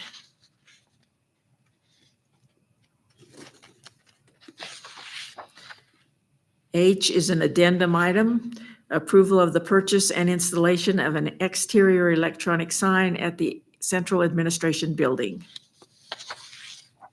I is also an addendum item, finance, approval to allow the board chairman to sign the special limited power of attorney to permit the First American Commercial Bank Corp. To file and record lien and title documents pertaining to the 2025 Blue Bird School Bus Lease Agreement. J is finance, approval of the resolution to amend the 2023-2024 budget. K is also finance, approval of the preliminary budget for the 2024-2025 fiscal year. L is finance, approval to advertise for a public hearing to amend the 2023-2024 budget and special board meeting on Monday, June 24th, 2024. M, also finance, approval to advertise for a public hearing and the regular July board meeting on Wednesday, July 17th, 2024. N, finance, approval to authorize the purchase of bulk teacher and office supplies for use throughout the district. O, finance, approval to send out the 2024-2025 purchase orders for necessary supplies and equipment needed for the start of school in August. P, nutrition services, approval of the bid for milk and other dairy products for the 2024-2025 school year. Q, nutrition services, approval of the purchase of a la carte beverages. R, also nutrition services, approval of the bid for the purchase of food products and supplies. S, Head Start, approval of the Head Start budget revisions for 2023-2024. T is an addendum item, approval of the Head Start non-federal waiver 2023-2024 request. U is human resources. This also includes some addendum items, approval of personnel recommendations, hold. I want to speak to this one. So there's a hold on U. Okay, so a motion to approve the consent agenda minus item U. So it's been moved by Mr. Wright. Is there a second? Second. Second by Mrs. Summers. All in favor, please say aye. Aye. Aye.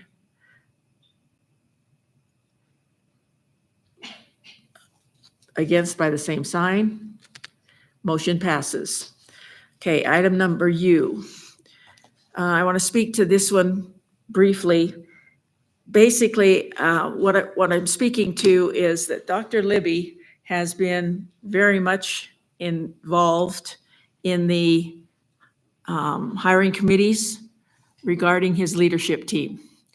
That includes the chief financial officer that was the board approved last month, the Rock Springs High School principal that is on the agenda tonight, and he is also very much a part of the ongoing search for a Walnut principal. So as the new superintendent, he is actively involved in all of those searches and has been. So I just want to clarify that for the public's information. Moving on to U, is there a motion to approve U? So moved. It's been moved by Mrs. Summers. Is there a second? Second by Mr. Wright. All in favor, please say aye. Aye. Aye. Opposed by the same sign. Motion passes.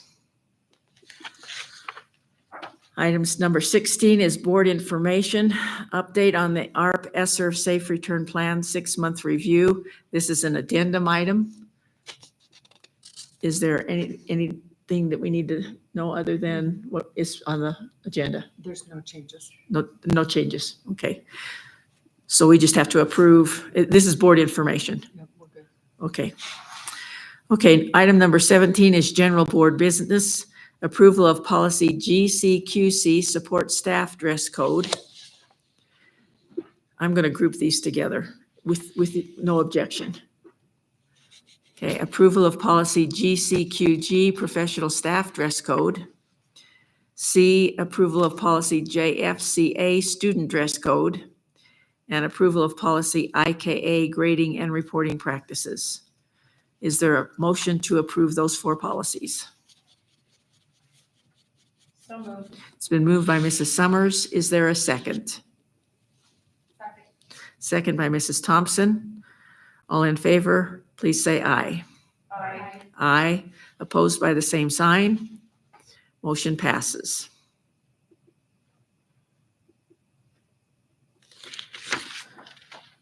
Board information, item number 18, policy IKA-R, grading and reporting platform.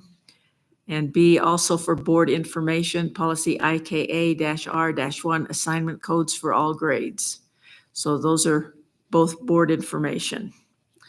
Number 19, reduction of daycare rates for the month of June 2024. Approval of the reduction of daycare rates for the month of June 2024. Is there a motion? So moved. It's been moved by Mr. Wright. Is there a second? Second. Second by Mrs. Summers. This says reduction. What were the amounts through May? Chair Jellicoe, if I may. Please. So what we're asking for is a reduction from the full-time rate from 600 to 300. And then from the part-time rate, which was 400 down to 200. And again, this would be only for the month of June 2024. Okay, and then district students will still receive theirs through Title 1D. Yes. Okay. Okay, there's a motion and a second. Any further discussion? All in favor, please say aye. Aye. Aye. Opposed by the same sign. Motion passes. Item number 20 is district daycare rates for the 2024-2025 school year. Is there a motion? So moved. It's been moved by Mrs. Summers. Is there a second? Second. Second by Mr. Wright. It looks like Friday's hours are being expanded on the week, on the Fridays that we have school, correct? Yes. Okay. I think that was a request that came from some staff early on, was it not? It was. Okay. Further discussion? All in favor, please say aye. Aye. Aye. Opposed by the same sign. Motion passes. Early Head Start Grant. A, approval for the district to apply for an Early Head Start and Daycare Partnership Grant with Evanston Child Development Center. Is there a motion? So moved. It's been moved by Mrs. Thompson. Is there a second? Second. Second by Mrs. Summers. Any discussion?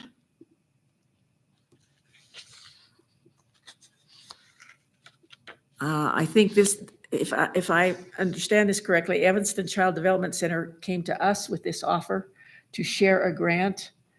This could fund the Early Head Start and the daycare partnership for the next 5 years.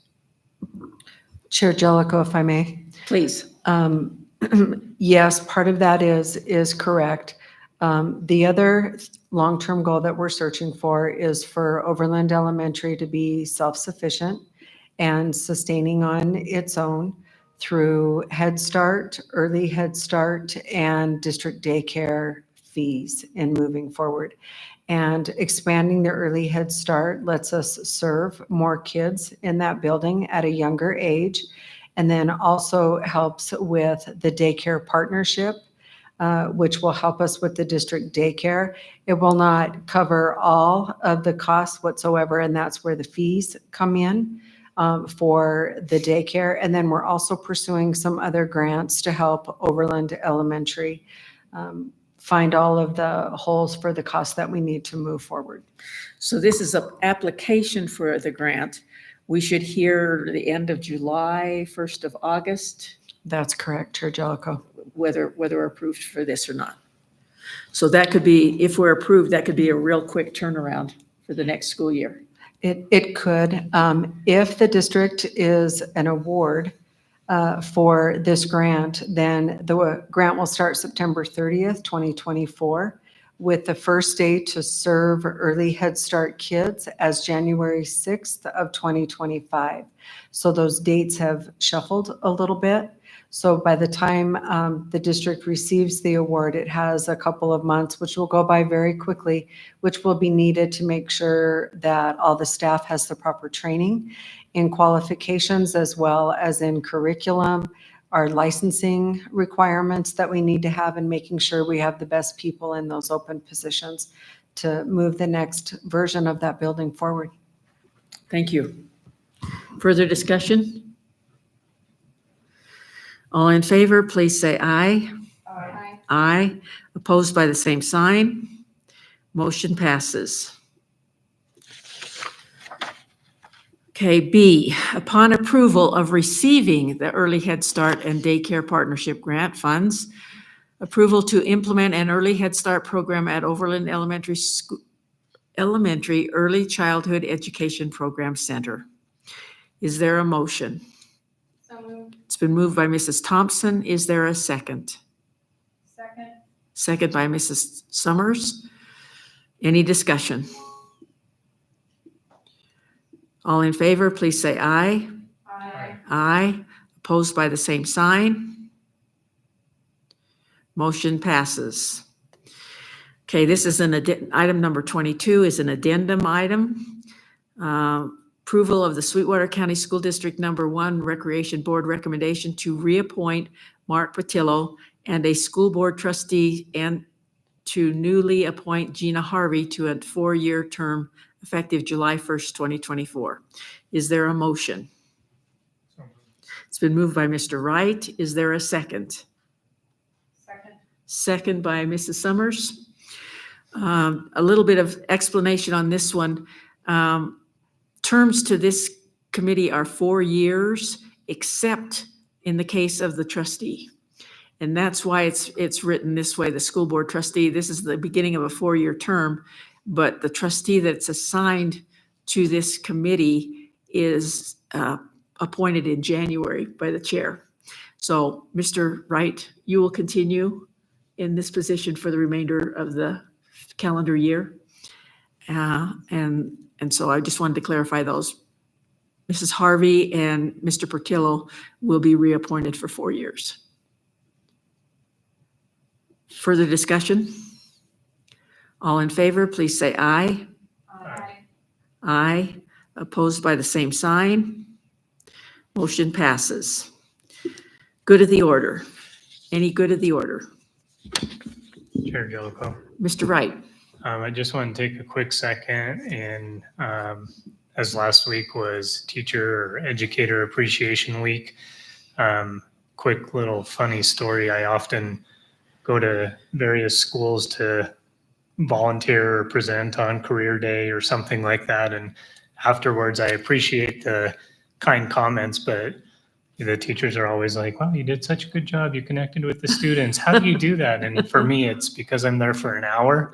That's how I do it. Our educators, our nurses, our administrators, our teachers, our lunchroom staff, everybody that's there on a day-to-day basis, you do so much more than me. And that's why you guys are my heroes. So really quick poem. I think I shared this last year, but this I think sums up educators in a nutshell, and it's why you guys are amazing. says, thanks for making a million little split-second decisions for the benefits of your students, for putting your own needs on hold and keeping them the focus of your day, for planning for them long before today ever got rolling, for changing those plans because they didn't fit someone who needed a little extra, for smiling, laughing with them and reassuring their efforts, trials, and mistakes, for placing your hand on a shoulder that was exactly what someone needed, for getting down on the physical level of your students because it matters, for thinking of a new way to reach somebody who wasn't getting it. You matter. Again, I can do that for an hour. You guys do that day in and day out. Thank you for what you do. Further good of the order. Madam Chair, Mrs. Thompson. thank you. So our BOCES 5, we are modifying our bylaws to allow for changes so we can move forward with membership, different membership opportunities, and then also to redefine participating districts. Currently, we have 13 member districts, and in order to change the bylaws, we need all 13 districts present, and they all need to vote in favor. Unfortunately, we have 2 districts that, even though they are designated as participating districts, are non-participating districts. So it muddies the water a little bit on how we can change the bylaws. Our attorneys are working on that currently to figure out a way that we can get that accomplished so we can move forward with our plans. The proposed bylaws that BOCES 5 will be changing will be coming forward before all 13 district boards as an informational item. So that should be coming to this board here within the next few months. On a different note, I did write a letter to the United States Department of Health and Human Services, the Administration for Children and Families, Office of Head Start, in support of the expansion of the Early Head Start Child Care Partnership Expansion Grant. I did that as a vice chair and also as the Head Start Policy Committee member liaison. And then I also attended the School Facilities Commission while they were here in town, and the fun tour. It was fun riding that new bus. I enjoyed that thoroughly, Joe, so thank you. And it's one thing to see things, as Carol was saying, on paper or even to see pictures, but to see the looks on their faces when we are showing them some of the issues and difficulties and struggles that we see on a daily basis up at that high school, it was worth it. So I appreciated everyone who was able to attend that. We also showed them the Westridge Elementary School that's in current remodels. So we can get that ready for Desert View to go in the fall. And then we also showed them our Overland Early Childhood Developmental Center, and they were very impressed with that. They could see our vision and were ecstatic to see where we can go with that. I also did some Wyotown interviews over at Eastside Elementary School. We have some seriously talented fifth graders answering some pretty tough interview questions. I was very impressed with them, and I wished them all the best at state. And I think that's all the things I've been up to. Thank you. Further good of the order? First of all, I want to thank North Park PTO for the beautiful flower arrangements that they brought in today. So thank you to North Park's PTO. I too, as the chair, wrote a letter supporting the Early Head Start grant opportunity. And so hopefully we will be successful with that joint venture. Again, thanks to Mrs. Thompson and Mr. Wright for coming to the Facilities Commission meeting on Thursday, and Mrs. Schumacher for Friday coming. I think our presence made a difference in meeting with those people. And as I said earlier, when they actually see the facilities, there's no question in their mind that the need is there. So we'll be moving forward. And as I said also earlier, we'll be planning meetings with the high school staff to determine what they perceive as needs. Community involvement will be part of that as well. So finally, I just want to draw your attention to a couple of things. Item K on the consent agenda is the budget hearing. This is a very important meeting because this is where the budget is closed out for the 2023 fiscal year, 24 fiscal year, I should say. And so that'll be June 24th, 2024 at 6 p.m. And then the July meeting, item L on the consent agenda, is the one that's always different. So I just draw your attention to that one, July 17th, 2024, 6 PM. That's a Wednesday, not a Monday. And again, that's the one where we have to approve a budget. So both of those meetings are extremely important. So please put those on your calendar. Okay, new business, item number 24. Vacancy notice as of May 13th, 2024. The B is April 2024 Head Start Governing Board and Policy Council monthly report. I'm happy to say we can scratch item number 25. There will not be a second executive session. So I would entertain a motion to adjourn. So moved. Moved by Mrs. Thompson. Is there a second? Second. Second by Mrs. Summers. All in favor, please say aye. Aye. Aye. Opposed by the same sign. Motion passes. We are adjourned.